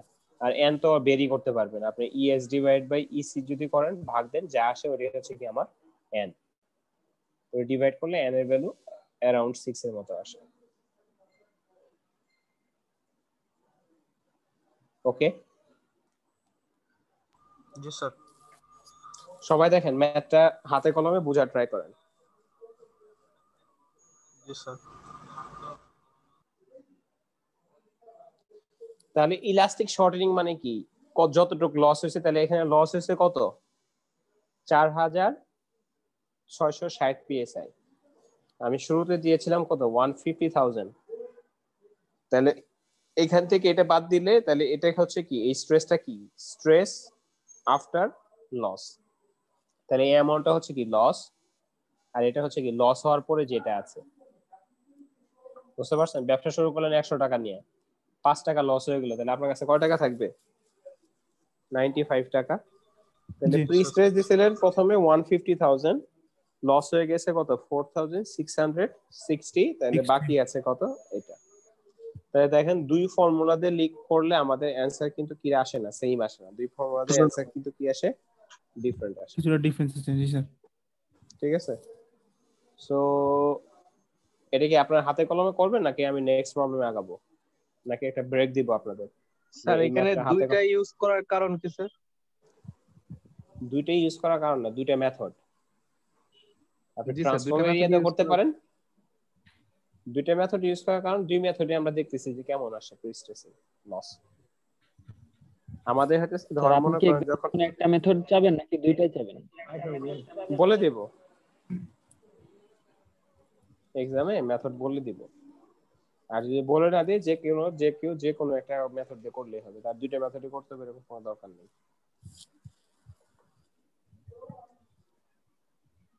বুঝছেন? মানে পরীক্ষায় যদি আপনার কাছে মেথড উল্লেখ করে দেয়া না থাকে, যে কেউ যে কোনো মেথডে করলেই হবে। যে কোনো একটা প্রথমটা হচ্ছে যে ট্রান্সফর্ম সেকশন মেথড, পরেরটা কি মেথড স্যার? হ্যাঁ, পরেরটা হচ্ছে FCR, stress at the level of concrete, মানে concrete sorry steel, stress of concrete. হ্যাঁ, আপনার হচ্ছে স্টিলের কংক্রিটের stress at the level of steel, বুঝতে পারছেন? কংক্রিটের stress at the level of steel, ওই মেথডে। ঠিক আছে। দেখেন এটা যদি আপনারা বুঝেন তাহলে আমি হচ্ছে নেক্সট লসে চলে যাব। জি স্যার, বুঝতে পারছি স্যার। দেখতে একটু ক্লামজি হলো আপনার হচ্ছে কি বলে এর পিছনে যে বেসিক বা এর পিছনে যে আপনার ম্যাথমেটিক্স, এটা ডিফিকাল্ট না, এটা ইজি আছে। স্যার এফ নটটা কিভাবে বের করলেন একটু যদি আমার বলতেন? এফ নট হচ্ছে 90% অফ এফআই। আমরা ইনিশিয়ালি যে স্ট্রেসটাকে লিখছি ওটাকে বলছি হচ্ছে আমরা 90% এফআই। হ্যাঁ, ওটা 90%, 0.9 ইনটু এফআই।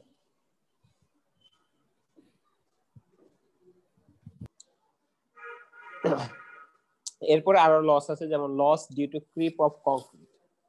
ঠিক আছে, ক্রিপ কাকে বলে এটা কি জানেন কিনা? ক্রিপ হচ্ছে আপনি ধরেন মনে করেন একটা বেঞ্চে বসলেন আপনি, এখানে ধরেন ফর এক্সাম্পল স্যার যে টাইম ডিপেন্ডেন্ট যে ডিফরমেশন হয় সেটা স্যার।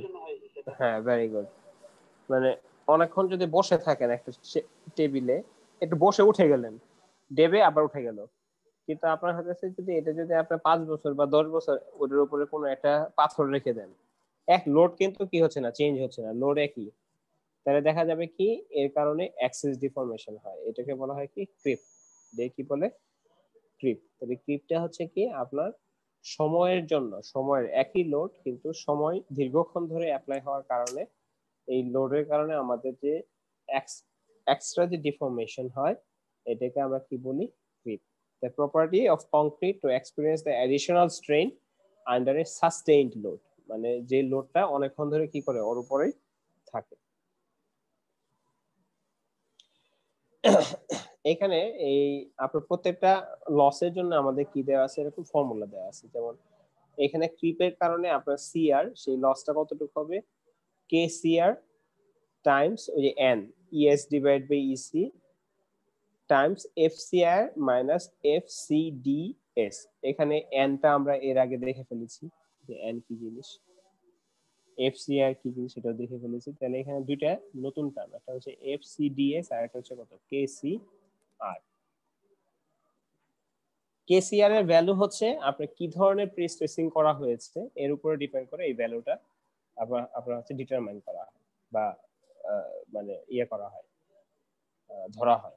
কেসিআর এর ভ্যালু 2 যদি এটা কি হয়, প্রি টেনশন মেম্বার হয়, আর কেসিআর এর ভ্যালু হচ্ছে 1.6 যদি এটা কি হয়, পোস্ট টেনশন মেম্বার হয়। এবং এফসিডিএস হচ্ছে কি, stress in concrete at CGS. CGS মানে কি? সেন্টার অফ গ্র্যাভিটি স্টিলের, হ্যাঁ স্টিলের সিজি বা স্টিল যে জায়গায় আছে, তাই না? স্টিলের সবগুলা স্টিল মিলে যে যে সেন্টারটা হবে স্টিলের সেন্টার। তাহলে কি stress in concrete at CGS. FI FCR ও কিন্তু এটাই ছিল, কিন্তু এখানে একটু কি আছে, ডিফারেন্ট জিনিস দেখেন। Stress in concrete at CGS of the tendons due to all superimposed dead loads that are applied to the member after it is pre-stressed. অর্থাৎ প্রি-স্ট্রেসিং হওয়ার পরে যত লোড আছে সব লোডগুলোকে কি বসাইতে হবে? সুপারইম্পোজ ডেড লোড এর উপরে বসাইতে হবে। যেটা হচ্ছে ডেড লোড মানে কি, ওর উপরে থাকবে, ওটা আর কি হবে না, নড়াচড়া করবে না। এটা হচ্ছে লাইভ লোড, আর এটা কি বলে? Dead load. আমরা পড়ছি না লাইভ লোড, আর এটা হচ্ছে কি ডেড লোড। তাহলে আপনার লাইভ ডেড লোডটা কি হবে? যে সুপার ইম্পোজ ডেড লোড হচ্ছে যে আমি যে লোডটা অনেকক্ষণ ধরে এই স্ট্রাকচারের উপরে কি থাকবে, সাস্টেইন থাকবে, এই জন্য এটাকে সুপার ইম্পোজ ডেড লোড বলা হয়েছে। তো এখন কেসিআর এর ভ্যালু আমরা কি পেয়েছি, ঠিক আছে।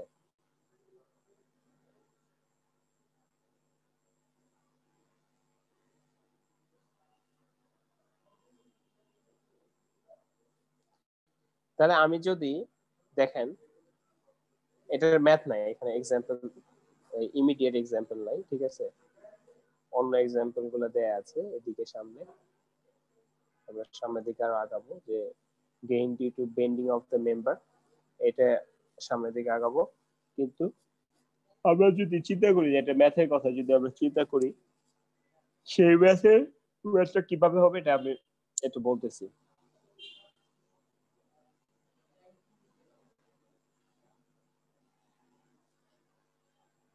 এই ম্যাথটা যদি আমি করতে দিই তাহলে কি দিয়ে দিব? সুপার ডেড লোড আমি কি দিব? আলাদা দিয়ে দিব। আপনাকে কি দিয়ে দিব? সুপার ইম্পোজ ডেড লোড কি দিয়ে দিব? আলাদা দিয়ে দিব। তাহলে একটা যদি বিম থাকে এরকম,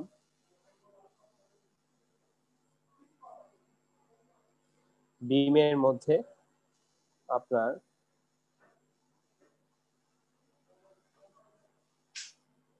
আমি ধরেন মনে করেন কনসেন্ট্রিক্যালি আমি কি দিলাম? প্রি স্ট্রেসিংটা দিলাম, যে আমার ই এর ভ্যালু নাই। তাহলে আপনারা কি করতে পারবেন? এফসিআই বের করে ফেলতে পারবেন না, ই দেই আর না দেই আগের মেথডে? জি স্যার। এখন এফসিডিএস দিলে কি করতে হবে? আমার সুপার ডেড আমরা লিখে দিব, সুপার ডেড ভ্যালু হচ্ছে সুপার ডেড লোড কোনটা এটা লিখে দিব। বললাম যে সুপার ডেড লোড হচ্ছে 5 কিপার ফিট। তাহলে 5 কিপার ফিট দিয়ে আমি এই লেভেলে স্ট্রেসটা কত হবে বের করে ফেলা যাবে না? জি স্যার। তাহলে ওই স্ট্রেসটা কি হতে পারে? আমার যদি সেন্টারে হয় তাহলে দেখবেন যে এটা 0 হয়ে যাবে। সেন্টারে হলে কি হয়ে যাবে? 0 হয়ে যাবে। আর যদি আমি একটু এক্সেন্ট্রিসিটি দেই,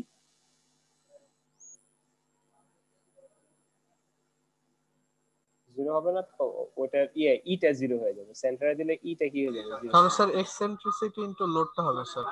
হ্যাঁ, আর আমি হচ্ছে কি এই জাস্ট একটু নিচে যদি নামাই দিই, সেই ডেড লোডের কারণে, সুপার ডেডের কারণে আমার কি হবে, এক্সট্রা যে স্ট্রেসটা আসবে সেই এফসিআর থেকে কি করে দিব, বাদ দিয়ে দিব। অর্থাৎ এখানে সুপার ডেড লোডের জন্য আপনাকে কি করতে হবে, আলাদাভাবে আবার স্ট্রেস ক্যালকুলেশন করতে হবে, যেটা আপনারা এই অনেক করছেন। ঠিক আছে, প্রথম চ্যাপ্টারে এই কাজই করছেন। প্রথম চ্যাপ্টারে কি এটাই করছেন না? আমাদের প্রথম চ্যাপ্টারে কাজ করেছে, প্রথম চ্যাপ্টারে কি এগুলো করছি না? জি লোড থাকলে এই যে লোড থাকলে আপনার হচ্ছে কি, তাহলে আমি লাইভ লোড বলে দিলে আর ডেড লোড আলাদাভাবে বলে দিলে, এফসিআই এর জন্য কি করতে হবে, dead load plus live load, আর এফসি এর জন্য কি করতে হবে, শুধু এফসিডিএস এর জন্য শুধু ডেড লোড। ঠিক আছে? জি স্যার। আচ্ছা, জি স্যার।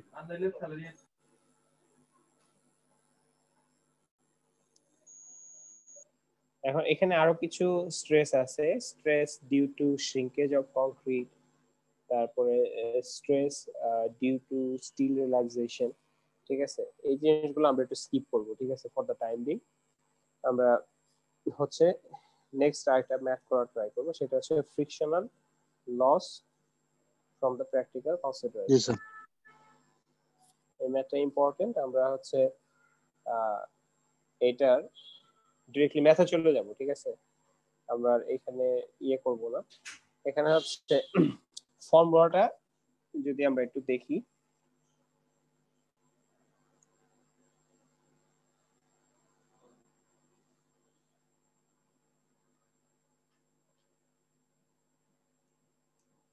আমার আজকে সবকিছুতেই চার্জে প্রবলেম হচ্ছে।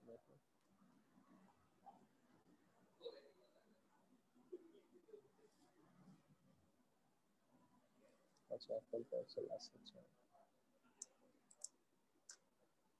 আইপ্যাডে চার্জ করা যাচ্ছে। দেখেন, আমরা এখানের যে ফ্রিকশনাল লস যেটা আমরা বলি, লস ডিউ টু ফ্রিকশন, এটাকে এইভাবে যদি দেখানো হয়, এই ফর্মুলাটা আপনারা ফ্রিকশন লসে এই ধরনের অনেক ফর্মুলা আপনারা দেখছেন। তাহলে লস ডিউ টু ফ্রিকশন হচ্ছে কি, যে আমার হচ্ছে শুরুতে যদি ফ্রিকশনের শুরুতে যদি আমার স্ট্রেসটা থাকে হচ্ছে আপনার F1, এবং শেষে গিয়ে যদি F2 হয়, তাহলে হচ্ছে কি লস মানে কি, মানে আমি ব্যবসা শুরু করছিলাম 100 টাকা নিয়ে, গিয়ে দেখলাম আমার কাছে কি 90 টাকা আছে, তাহলে আমার লস কত আসলে, শুরুর টাকা মাইনাস কি শেষের টাকা, তাই না? তাহলে আমার শুরুতে স্ট্রেস যদি F1 হয় এবং লাস্টে শেষ যদি F2 হয়, তাহলে আমার লস হলে কি F1 মাইনাস F2, তাই না? তাহলে F1 মাইনাস F2 হচ্ছে কি আমার লস। F1 তো আমার যেটা দেয়া আছে ওইটাই। F2 কে হচ্ছে একটা আমরা এক্সপোনেনশিয়াল সূত্র দিয়ে লিখি, সেটা হচ্ছে কি F2 ইকুয়ালস টু কত, F1 শুরুতে যেটা দিয়েছিলাম into e to the power minus mu into alpha minus K into L. এই দুটো জিনিস আমরা একটু দেখবো, যে what is K, what is mu, what is alpha, what is L. এই সবগুলা ফর্মুলা হচ্ছে এমপিরিক্যাল ফর্মুলা, অর্থাৎ ফর্মুলা কোনো প্রমাণ নাই। বুঝতে পারছেন? ফর্মুলা আমার কি করতে হবে, যে বিভিন্ন ল্যাবরেটরি বা বিভিন্ন অর্গানাইজেশন ফর্মুলাটা দিয়েছে আমাদের, we have to just memorise it, মুখস্থ রাখতে হবে। আর ইন প্র্যাকটিসে তো আপনার কাছে বই থাকবে, বই দেখে দেখে করবেন। পরীক্ষায় আমাদের জন্য কি রাখতে হবে, এগুলা মনে রাখতে হবে।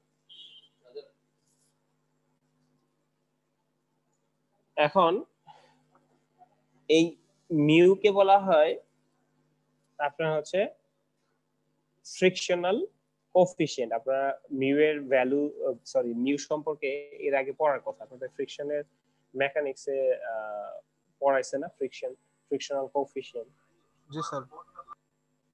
ঠিক আছে, তো মিউটা হচ্ছে কি এরকম ফ্রিকশনাল কোফিশিয়েন্ট, আলফা হচ্ছে আপনার অ্যাঙ্গেল, অর্থাৎ এই যে আমাদের যে টেন্ডন যদি এরকম বাঁকাই, দেখাচ্ছিলাম না আপনাদের বিমের মধ্যে অনেক সময় কি করা যায়, টেন্ডন সবসময় সোজা যায় না, অনেক সময় কি হয়ে যায় এরকম বাঁকাও যায়। আপনাদের দেখতে বলছিলাম পাইপ দিয়ে পোস্ট টেনশনিং এর সময় এরকম কি করে দেয়, বাঁকায় দেয়। তাহলে এই বাঁকানোর যে ব্যাপার স্যাপার, সেই বাঁকালে এটা কি হয়, কার্ভ, এই কার্ভের যে কেন্দ্রে যে কোণ উৎপন্ন করে এটাকে আমরা কি বলতেছি, আলফা। আর এই বাঁকা যে লেন্থটা থাকবে এটাকে লেন্থ। তাহলে এই পোর্শনটা হচ্ছে কি লেন্থ ইফেক্ট, এটা হচ্ছে কার্ভেচার ইফেক্ট। এটা হচ্ছে কি লেন্থ ইফেক্ট। অর্থাৎ আপনার যদি লেন্থ যত বড় হবে তত ফ্রিকশন কি হবে, বেশি হবে না।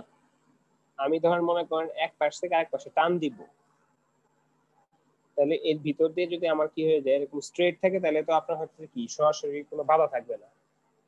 যদি কি হয়ে যায় স্ট্রেট হয়ে যায়, আমি বুঝাতে পারতেছি? জি স্যার। আবার কংক্রিটের মধ্যে এরকম যদি বাঁকা একটা তার থাকে, আমি যদি টান দেই তাহলে কি হয়ে যাবে, এরকম টানে আসতে একটু কি হবে, সাইড দিয়ে বাধা পাবে না, ফ্রিকশন হবে না। জি স্যার। এই সাইড দিয়ে কি হবে, ফ্রিকশন হবে না কার্ভেচারের জন্য। আবার লেন্থের জন্য কি হবে, ফ্রিকশন হবে। তো এই জিনিসটাই যে হচ্ছে আপনার, এটা হচ্ছে লেন্থ ইফেক্ট, আর এটা হচ্ছে কি আমাদের কার্ভেচার ইফেক্ট। আপনি যদি স্ট্রেস দিয়ে বলেন আমরা এফ দিয়ে লিখি, আর আমরা যদি ফোর্স দিয়ে বলি ফোর্স দিয়ে এটা লিখি, F2 - F1। এই ঠিক আছে, এটাকে হচ্ছে আমরা ওই পাশে নিয়ে চলে যাই, এই একই ধরনের ফর্মুলা, যেটাকে এইভাবে লেখা যায়। তো আমরা আলটিমেটলি ফর্মুলাটা পেয়েছি কি, এই ফর্মুলাটা হচ্ছে এটা। অর্থাৎ আমরা এক দিক দিয়ে যদি F1 দেই, এই পাশে F2 কতটুকু ট্রান্সফার হবে, এইভাবে ট্রান্সফার হবে। এটা হচ্ছে পার্সেন্টেজ অফ আপনার হচ্ছে লস, পার্সেন্টেজ অফ লস বলা যায়। আপনার শুরুতে লস কত টাকা ছিল, আপনি 100 টাকা ব্যবসা নিয়ে শুরু করলেন, এখন আছে 90 টাকা, divide 100, F1 divide by F1। এখন আসি আমরা একটা ম্যাথে যাই, ম্যাথে গেলে হচ্ছে সবকিছু ক্লিয়ার হবে।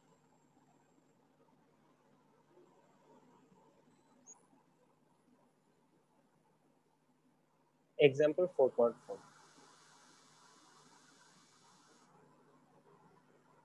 এই হচ্ছে আমার একটা বিম দেয়া আছে,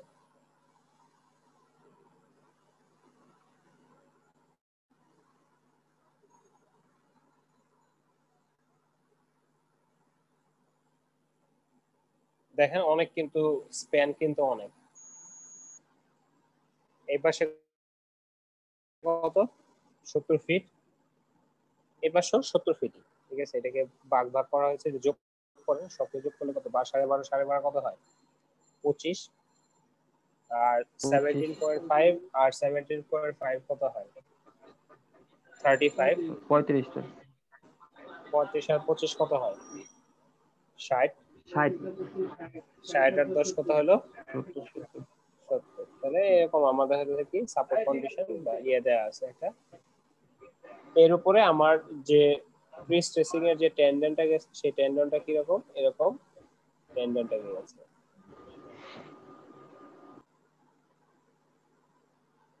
এদিকে উপরে দিছে কেন, মাঝখানে, আর সাপোর্টে উপরে দিয়েছে, এদিকে উপরে, কিন্তু এখানে আবার নিচে।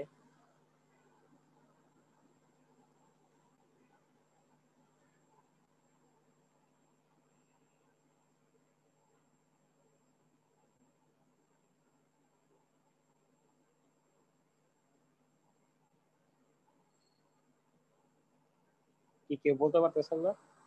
সাপোর্টে কি হয়, টপে কি হয়, টেনশন হয় না, বটমে কি হয়, জি স্যার, কম্প্রেশন। কম্প্রেশন। এই জিনিসটা যদি বাঁকে তাহলে কিভাবে বাঁকবে, এরকম করে তো বাঁকবে নাকি, এরকম করে ঢেউ জি করে স্যার। বাঁকবে না।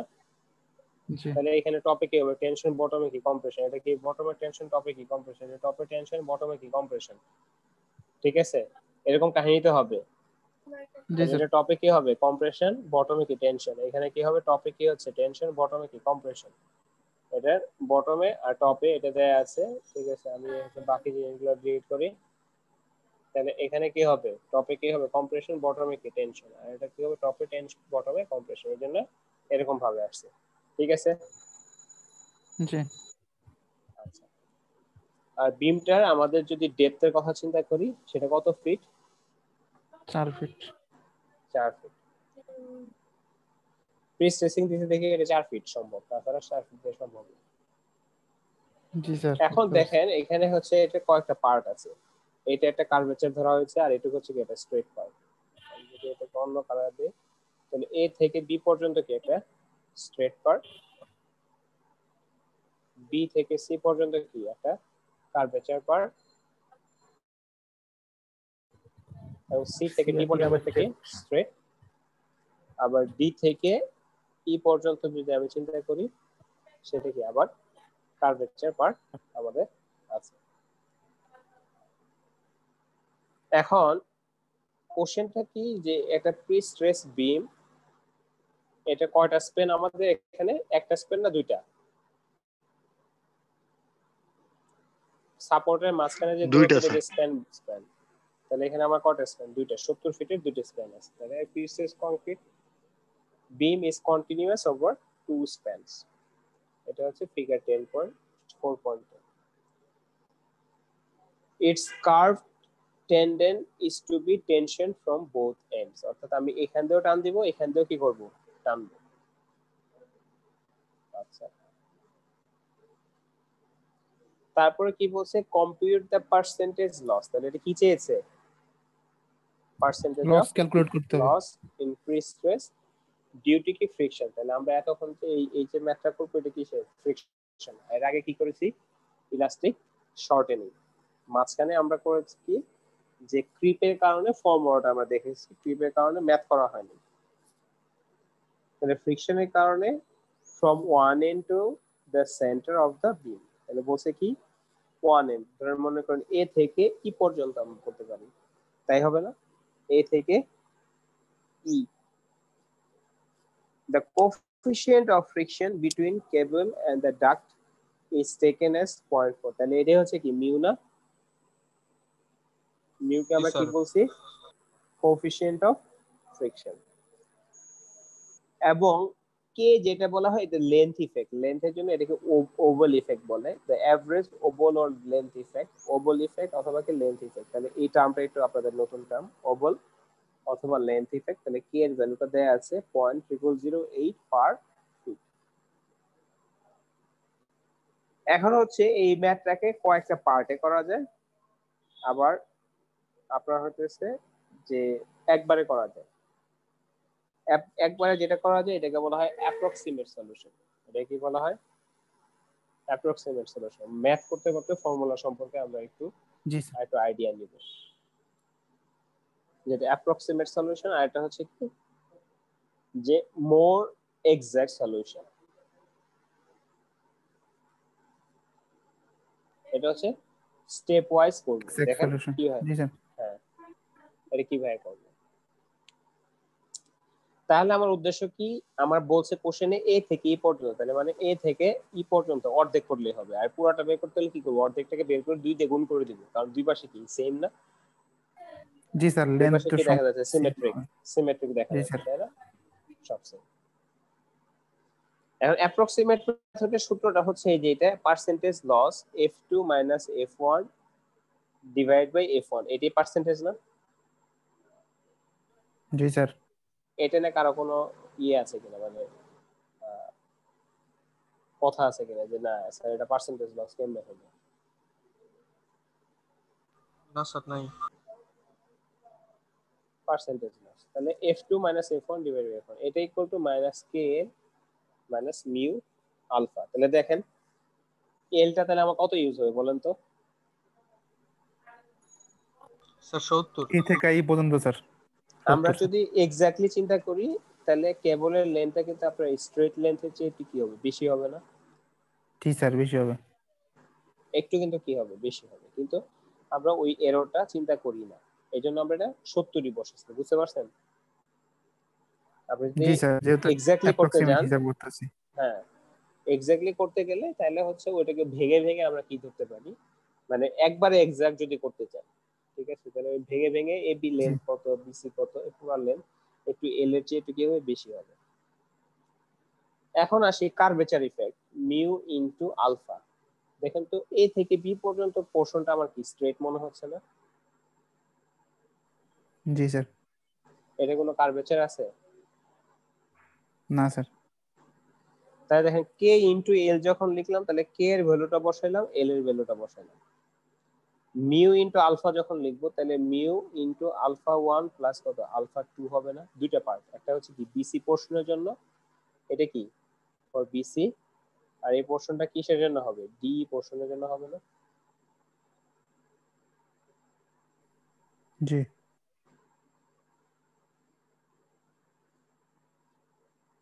তাহলে বিসি তে আপনার হচ্ছে এই আলফাটা যদি আমি চিন্তা করি যে আলফাটা হচ্ছে কি আমার এই ভিতরে কতটুকু কোণ উৎপন্ন করছে, তাহলে এটা বের করা কি S equal to R theta সূত্র পড়েছেন না আপনারা?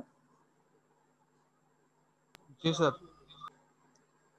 এস মানে কি এই কার্ভের লেন্থ, আর মানে কি রেডিয়াস, তাহলে মাঝখানে যেটা পাবো ওইটা হচ্ছে কি আমার থিটা, এই থিটাটা তো আমার আলফা। তাহলে এখানে এই বিসি পোর্শনের জন্য আপনার থিটা কত হবে বলুন তো?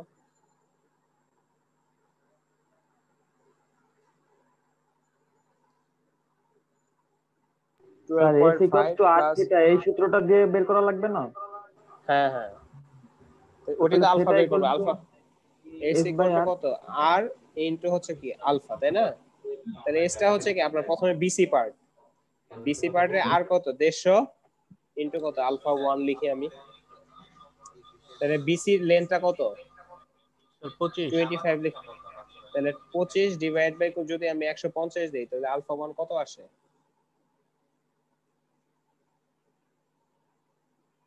স্যার 0.16। দেখেন 0.167। ওকে জি স্যার। এখন আমি যদি পরের পার্টটার কথা চিন্তা করি, পরের পার্টে তাহলে কত আসবে? এই 25 জায়গায় কত হবে? পরের পার্টটা কিসের? পরের ডি পরের পার্টটা হচ্ছে ডি, ডি তাহলে আমার কত হবে পরের পার্টে? এটা 10। আর আমি আর এর কথা চিন্তা করি, আর কত 100 না? আর কত? জি স্যার 100 দেওয়া আছে। হ্যাঁ, তাহলে 10 ডিভাইড বাই কত 100, তাহলে কত 0.1 হবে না? এই যে পয়েন্ট জি 1, এটা হচ্ছে আলফা 2। ওকে, তাহলে এই দুটো জিনিস কি লিখে রাখেন, তা না হলে মনে থাকবে না। তাহলে এই দুটাকে বসাইলে এখানে তাহলে কত? এটা 16.3%, তাহলে আমার কি হয়েছে? লস হয়েছে। এটা নেগেটিভ হয়েছে বলেন কেন তো?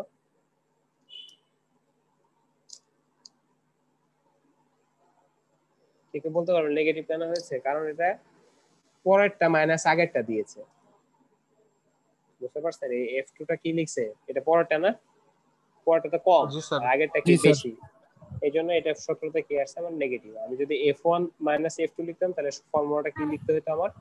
পজিটিভ। সেক্ষেত্রে ফর্মুলাটা কি লিখতাম? পজিটিভ লিখতাম। ক্লিয়ার? তাহলে এক মেথড হয়ে গেল। স্যার ভ্যালু অলওয়েজ তাহলে নেগেটিভ আসবে স্যার? হ্যাঁ। এখন আমরা আসি সেকেন্ড মেথড। সেকেন্ড মেথডটা একটু আপনার হচ্ছে আরেকটু এক্সাক্ট। তিনটে মেথড আমরা করব আর কি। তাহলে প্রথম মেথডটা স্যার এখানে শেষ, মানে 60.3% আমাদের লস হয়েছে। হ্যাঁ, কতটুক? এ থেকে ই পর্যন্ত। আপনার যদি এ থেকে ওই সবার লাস্টের মাথা পর্যন্ত বলতো তাহলে এটা কি করতেন? 2 দিয়ে গুণ করে দিতেন। 2 দিয়ে গুণ দিতেন। জি স্যার। ঠিক আছে, এখন আসি আমাদের হতেছে যে এখানে গ্র্যাজুয়াল আস্তে আস্তে যে আমাদের হতেছে রিডাকশনটা হয়েছে সেটা আমরা এখানে কনসিডার করা হয়নি। আমরা একবারে টোটালি অ্যাপ্রক্সিমেটলি করে ফেলেছি। এই দ্বিতীয়টাতে হচ্ছে আমরা কি করব? গ্র্যাজুয়ালি করব। দেখেন কিভাবে গ্র্যাজুয়ালি করব। ওরা হচ্ছে এই শুরুতে যে স্ট্রেসটা দিছে এটার নাম দিছে হচ্ছে, এতে যেটা দিছে এটা F1। তাহলে এ থেকে আস্তে আস্তে ই পর্যন্ত যেতে যেতে কত F1 হয় এটা দেখবো, বুঝেন নাই? যদি 0.5 F1 হয় তাহলে কত পার্সেন্ট লস হয়েছে? 50% লস হয়ে গেছে। আছে কত? 50%। যদি 0.6 F1 থাকে তাহলে কত হয়ে গেছে? 40% লস হয়ে গেছে। 60% কি আছে? বুঝতে পারছি? তাহলে ওরা হচ্ছে শুরুতে যে স্ট্রেস সেটা এতে কত ধরেছে F1। এখন ওরা হচ্ছে সেগমেন্ট করে, সেকেন্ড পার্টে কি সেগমেন্ট, তাহলে হচ্ছে কি আমরা প্রথম সেগমেন্টটা কি এবি, প্রথম সেগমেন্টটা কি আমার এবি। এবি তে তাহলে কি লস থাকবে, শুধু কেএল থাকবে না আপনার, এখানে শুধু লেন্থ থাকবে না এবির জন্য, এর মধ্যে কার্ভেচার আছে না স্যার, এবি তে হচ্ছে স্ট্রেট। কি নো কার্ভেচার, ঠিক আছে, নো কার্ভেচার। তাহলে কেএল এখন দেখেন তাহলে কেএল এর কারণে কত পার্সেন্ট, এটা তো পার্সেন্টেজ অফ লস, এই যে আপনার কেএল আর মিউ আলফা যেটা বলি এটা পার্সেন্টেজ অফ লস না। জি জি স্যার। স্যার। তাহলে কেএল আর হচ্ছে আপনার, তাহলে কেএল তে আমরা এখানে কত 0.014 মানে 1.4% কি হয়ে গেছে, লস হয়ে গেছে। তাহলে থাকবে কত, শুরুতে কত ছিল F1, তারপরে লস হয়ে গেল কত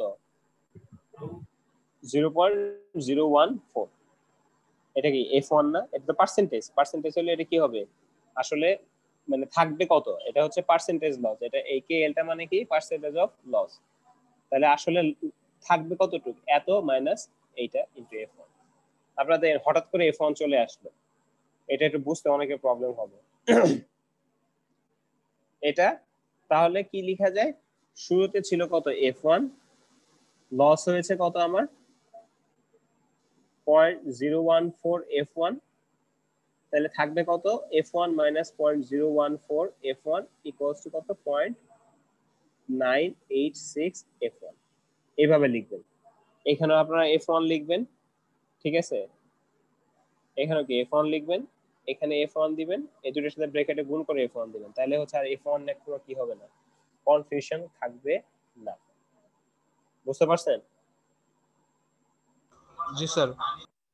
মানে আপনি যেটা দিয়ে শুরু করছেন এ তে শুরু করছেন কত F1 নিয়ে, ঠিক আছে, তাহলে বি তে গিয়ে এখন কত F1 হয়েছে 0.986 F1 হয়েছে, ঠিক আছে, ক্লিয়ার? জি স্যার। এখন বি তে আপনি শুরু করছেন কত 0.986 F1 এ শুরু করেছেন, বুঝেন কথাটা? তাহলে লেন্থ ইফেক্ট যেটা আসবে কেএল এর সাথে আপনার কি গুণ দিতে হবে, এর সাথে এখানে বিসি তে আমাদের কি আছে, কার্ভেচার লেন্থ ইফেক্ট। ইফেক্ট আছে, কার্ভেচার ইফেক্ট আছে, তাহলে দুইটাকে যোগ করি, লেন্থ ইফেক্ট আর কার্ভেচার ইফেক্ট দুইটাকে যোগ করলে কত হবে, এইটা 0.8087।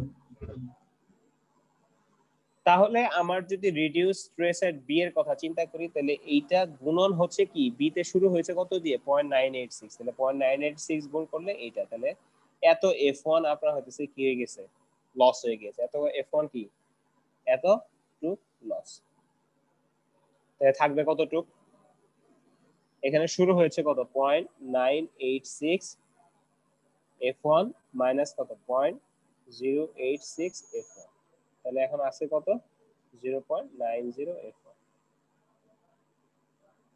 বুঝতেছেন কিনা? জি স্যার বুঝছি। তাহলে এ থেকে বি তে গেলাম, বি থেকে কোথায় গেলাম সি তে, এখন কি যাব সি থেকে ডি তে, তাহলে সি থেকে ডি তে যাওয়ার ক্ষেত্রে সিডি তে কি, সি থেকে ডি তে হচ্ছে আমার জাস্ট হচ্ছে কি লেন্থ ইফেক্ট, সি থেকে ডি তে আমার কোনো কি নাই কার্ভেচার ইফেক্ট নাই, জি স্যার। সি থেকে ডি তে হচ্ছে কি আমার কোনো কার্ভেচার ইফেক্ট নাই। তাহলে আমার সেই ক্ষেত্রে হচ্ছে কি শুধু হচ্ছে আমার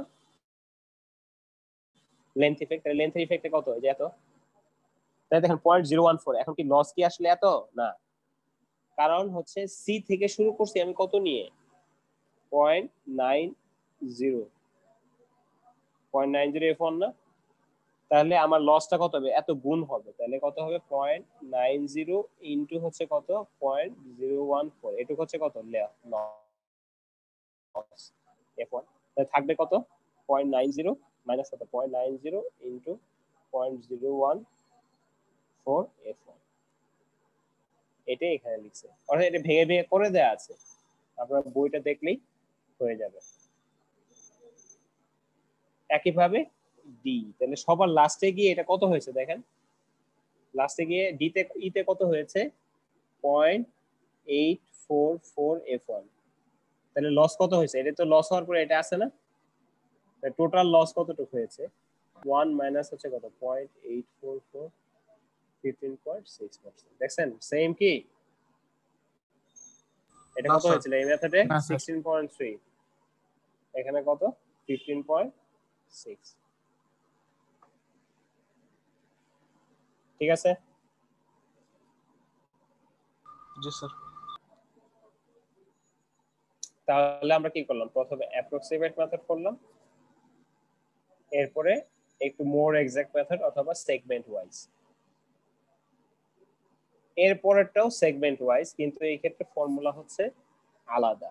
কি ফর্মুলা? ওই যে আমরা f2 equals to f1 into e to the power minus kl minus mu alpha, এই ফর্মুলা দেখুন, এটা হচ্ছে সবচেয়ে এক্সাক্ট। তখন আপনাকে এটা বলে দেওয়া হবে যে use exponential formula for stress loss. এটার ক্ষেত্রে দেখেন কিভাবে করেছে, মোটামুটি সবগুলো সেম। তাহলে সেগমেন্ট ওয়াইজ যদি আমি করি A B B C C D D, আমি এই যে পরেরটা এইভাবে লিখে করতে পারতাম, একই ছিল, সমস্যা নেই যেভাবে করে। তাহলে এ বি সেগমেন্টের লেন্থ কত, বিসি, তারপরে সিডি, তারপরে হচ্ছে ডি, সবগুলোর লেন্থ জানি। কে এর ভ্যালু তো জানি আমরা 0.0008, তাহলে কে ইনটু এল করার পরে এই ভ্যালুগুলো আসছে। এখন যদি আসি লেন্থ আলফার জন্য, এখানে আলফা কত 0, কারণ এটা স্ট্রেট, এটা আলফা কত 0, আর এই আলফা তো আগে বের করেছি আমরা, এই সেম আলফা। ঠিক আছে? তাহলে মিউ ইনটু আলফা হচ্ছে কত, মিউ কত 0.4, তাহলে 0.4 দিয়ে যদি আলফা কে গুণ করে দিই এই ভ্যালুটা পেয়ে গেলাম। তাহলে কে এল প্লাস মিউ আলফা হচ্ছে কি এইটা, দেখছেন এই গুছানো জিনিস, এটা আগে করেছি না কত ম্যাথে? জি স্যার। এখন এখানে কি করছে, জাস্ট ই দিয়ে মাইনাস কে এল ইনটু মিউ আলফা। দেখেন এখানে কিন্তু মাইনাস ছিল না, তাহলে এই ভ্যালুটার আগে কি দিয়ে দিতে হবে? এটা মাইনাস, এটাকে যদি ব্র্যাকেট দিয়ে লিখেন তাহলে এখানে কি লিখা যায়? প্লাস লিখা যায় না? আমি যদি এখানে কি দেই, ব্র্যাকেট দিই আর এটা প্লাস দিই, তাহলে এর সামনে কি মাইনাস কমন নেওয়া যায় না? মানে মাইনাস কে এল মাইনাস মিউ আলফা যদি আমি লিখি, এটাকে মাইনাস কমন নিয়ে কি লেখা যায়? কে এল প্লাস কত মিউ আলফা না? এইটাই তো এই আগের ভ্যালুটা। অর্থাৎ এই ভ্যালুটা আসলে কি হয়েছে, এই ভ্যালুটা কিভাবে আসছে? এটা আসলে ই টু দি পাওয়ার মাইনাস 0.014, তাই না? এটাও কি হয়েছে? ই টু দি পাওয়ার মাইনাস 0.087, তাই না? এটাও কি ই টু দি পাওয়ার মাইনাস 0.014, এটা হচ্ছে কত? ই টু দি পাওয়ার মাইনাস 0.048। এটাই তো এই ভ্যালুগুলো পাওয়া গেছে, তাই না? কারো কোনো কনফিউশন আছে? এখন আমি আসছি হচ্ছে লাস্টের পার্টে। লাস্টের পার্টটা হচ্ছে কি, শুরুতে কি ছিল এ, তারপরে গিয়ে কি হয়েছে বি, এটা এবি পার্টের জন্য। এতে কি ধরেছে আমি f1, তাহলে বি তে গিয়ে কত হবে দেখেন তো, যে f2 ইকুয়ালস টু কত, মানে fb ইকুয়ালস টু কি লেখা যাবে, fa ইনটু হচ্ছে কত আপনার e to the power minus kl plus mu alpha, তাই না? তাহলে এই ভ্যালুটার সাথে আমি যদি কি করে দেই, a টা গুণ করে দিই, তাহলে কি b তে পাবো। তাহলে b তে পাবো কি, এই যে ফ্যাক্টর যেটা আছে এই ফ্যাক্টর মাল্টিপ্লাইড বাই, আমি এটা অন্য কালার দিয়ে লিখি, এই ফ্যাক্টর মাল্টিপ্লাইড বাই হচ্ছে কত আমার এতে যেটা ছিল, এতে কত ছিল f1। বি তে পাবো কি বলেন তো, এই যে এইটা কেমনে পেয়েছি, এইটা পাওয়ার হিসাব হচ্ছে দেখেন আমি একটু বলে দিই, এটা পেয়েছি হচ্ছে কিভাবে, এতে বি তে আমার কত ছিল, এটা তো বিসির জন্য, তাই না? তাহলে এটা হচ্ছে কি সি পয়েন্টে আসছে, এটা কোন পয়েন্টে? বি পয়েন্টে। এটা কোন পয়েন্টে? বি। এটা তাহলে কোন পয়েন্টে আসবে? সি। সি পয়েন্টে হচ্ছে, তাহলে কিভাবে আসবে, বি তে কত ছিল 0.986 f1 ইনটু হচ্ছে আমার কত, ফ্যাক্টরটা কত 0.916, 0.916 f1। তারপর ডি তে যখন আসবে তখন কি আসবে, এই ভ্যালুটা কত, এটা গুণ করার পরে কত আসছে 0.903, এটা কত আসবে 0.903 ইনটু হচ্ছে কত 0.986, তাহলে এটা দিয়ে আমার কত আসছে, এইটা বা এইটা বলতে পারেন, এই 0.848 কিভাবে আসছে, তাহলে গুণ হবে কি বলেন, 0.890 মাল্টিপ্লাইড বাই এই যে ফ্যাক্টরটা, এটা 0.953, তাহলে গুণ করলে 8.848 ওকে না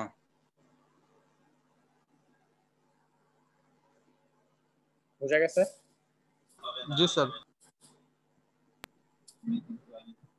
সো আজকে আমরা এই পর্যন্তই আগে রাখবো ঠিক আছে এরপর নেক্সট দিন হচ্ছে অন্য আইটেম আছে আইটেম অ্যাড করব আর কি ঠিক আছে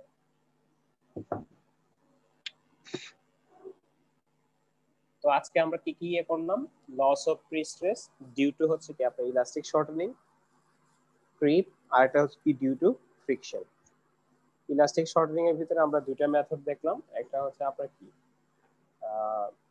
ট্রান্সফর্ম সেকশন দিয়ে আর একটা হচ্ছে কি stress of concrete at the level of steel এটা একটা মেথড এফসিআইআর দিয়ে আর হচ্ছে আমাদের ফ্রিকশনের মধ্যে আমরা কয়টা মেথড দেখলাম তিনটা একটা হচ্ছে কি গ্রস মানে বা অ্যাপ্রক্সিমেট আর একটা হচ্ছে কি আমরা স্টেজ ওয়াইজ উইথ হচ্ছে কি অ্যাপ্রক্সিমেট ফর্মুলা আর এটা হচ্ছে কি আমাদের স্টেজ ওয়াইজ বাট উইথ কি এক্সপোনেনশিয়াল ফর্মুলা বেসড সো আপনারা সবগুলা মেথডই করবেন কোনোটাই বাদ দিবেন না ঠিক আছে কারণ বাদ দিলে আপনার দেখা যেতে পারে যে ইয়ে হতে পারে পরীক্ষায় দিলাম এক মেথড আপনি শিখছেন আরেক মেথড পরে গিয়ে পারলেন না ঠিক আছে আর যেহেতু এখন হচ্ছে আমরা অনলাইনে পরীক্ষা আপনি সবাই ওপেন বুক সিস্টেমই হয়ে যায় কারণ কেউ বই খুলতেছে না খুলতেছে এটা দেখার তো কোনো ওয়ে নাই তো ধরতে হবে যে সবাই বই দেখেই করতেছে তো এই ক্ষেত্রে ম্যাথ গুলো একটু কি হবে ডিরেক্টলি স্ট্রেট ফরওয়ার্ড নাও হতে পারে একটু অন্যভাবে চিন্তা করে দেওয়া যেতে পারে জি স্যার ঠিক আছে দেখি আপনাদের সবাই কি রিনেম করেছেন আমি দেখি একটু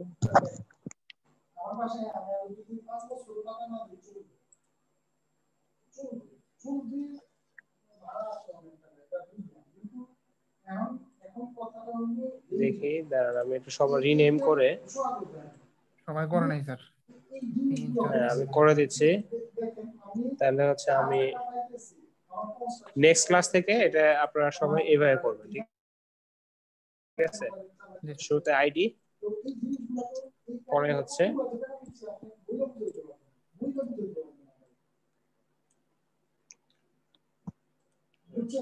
আমি দেখতেছি যে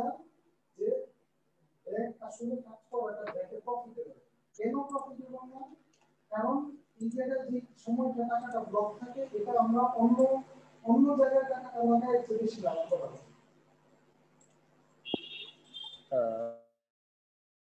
বুঝছেন ধরেন আপনার গ্রেসে যদি আমাদের 2 লাখ টাকা ধরেন যদি টাকা দিয়ে তারপর যদি 2 লাখ টাকা ইনভেস্ট করতে হয় কাজ শেষ করতে জন্য 2 লাখ টাকা এই টাকাটা সে দিয়া ওকে আপনাদের অ্যাটেন্ডেন্স দিয়ে দিছি আর আপনাদের অ্যাসাইনমেন্ট নেক্সট ক্লাসের আগে দিয়ে দিবেন ঠিক আছে জি স্যার নেক্সট ক্লাসের আগে নাকি শনিবার ওই তো নেক্সট ক্লাস দিয়েছিলাম কবে দিয়েছিলাম একটা ডেট দিয়েছিলাম না ডেডলাইন দেয়া আছে স্যার 14 তারিখ জি স্যার শনিবার লেখা আছে ওই তো ডেডলাইন 14 তারিখ জি স্যার ঠিক আছে এই যে আবার মনে করা যাচ্ছে সো লাস্ট ক্লাস আজকের ভিডিওটা আপলোড করে আপডেট করে দিন স্যার ওকে জি স্যার একটু ভিডিও করে আপলোড দিয়ে দিলে ভালো হতো okay thank you G sir আসসালামু আলাইকুম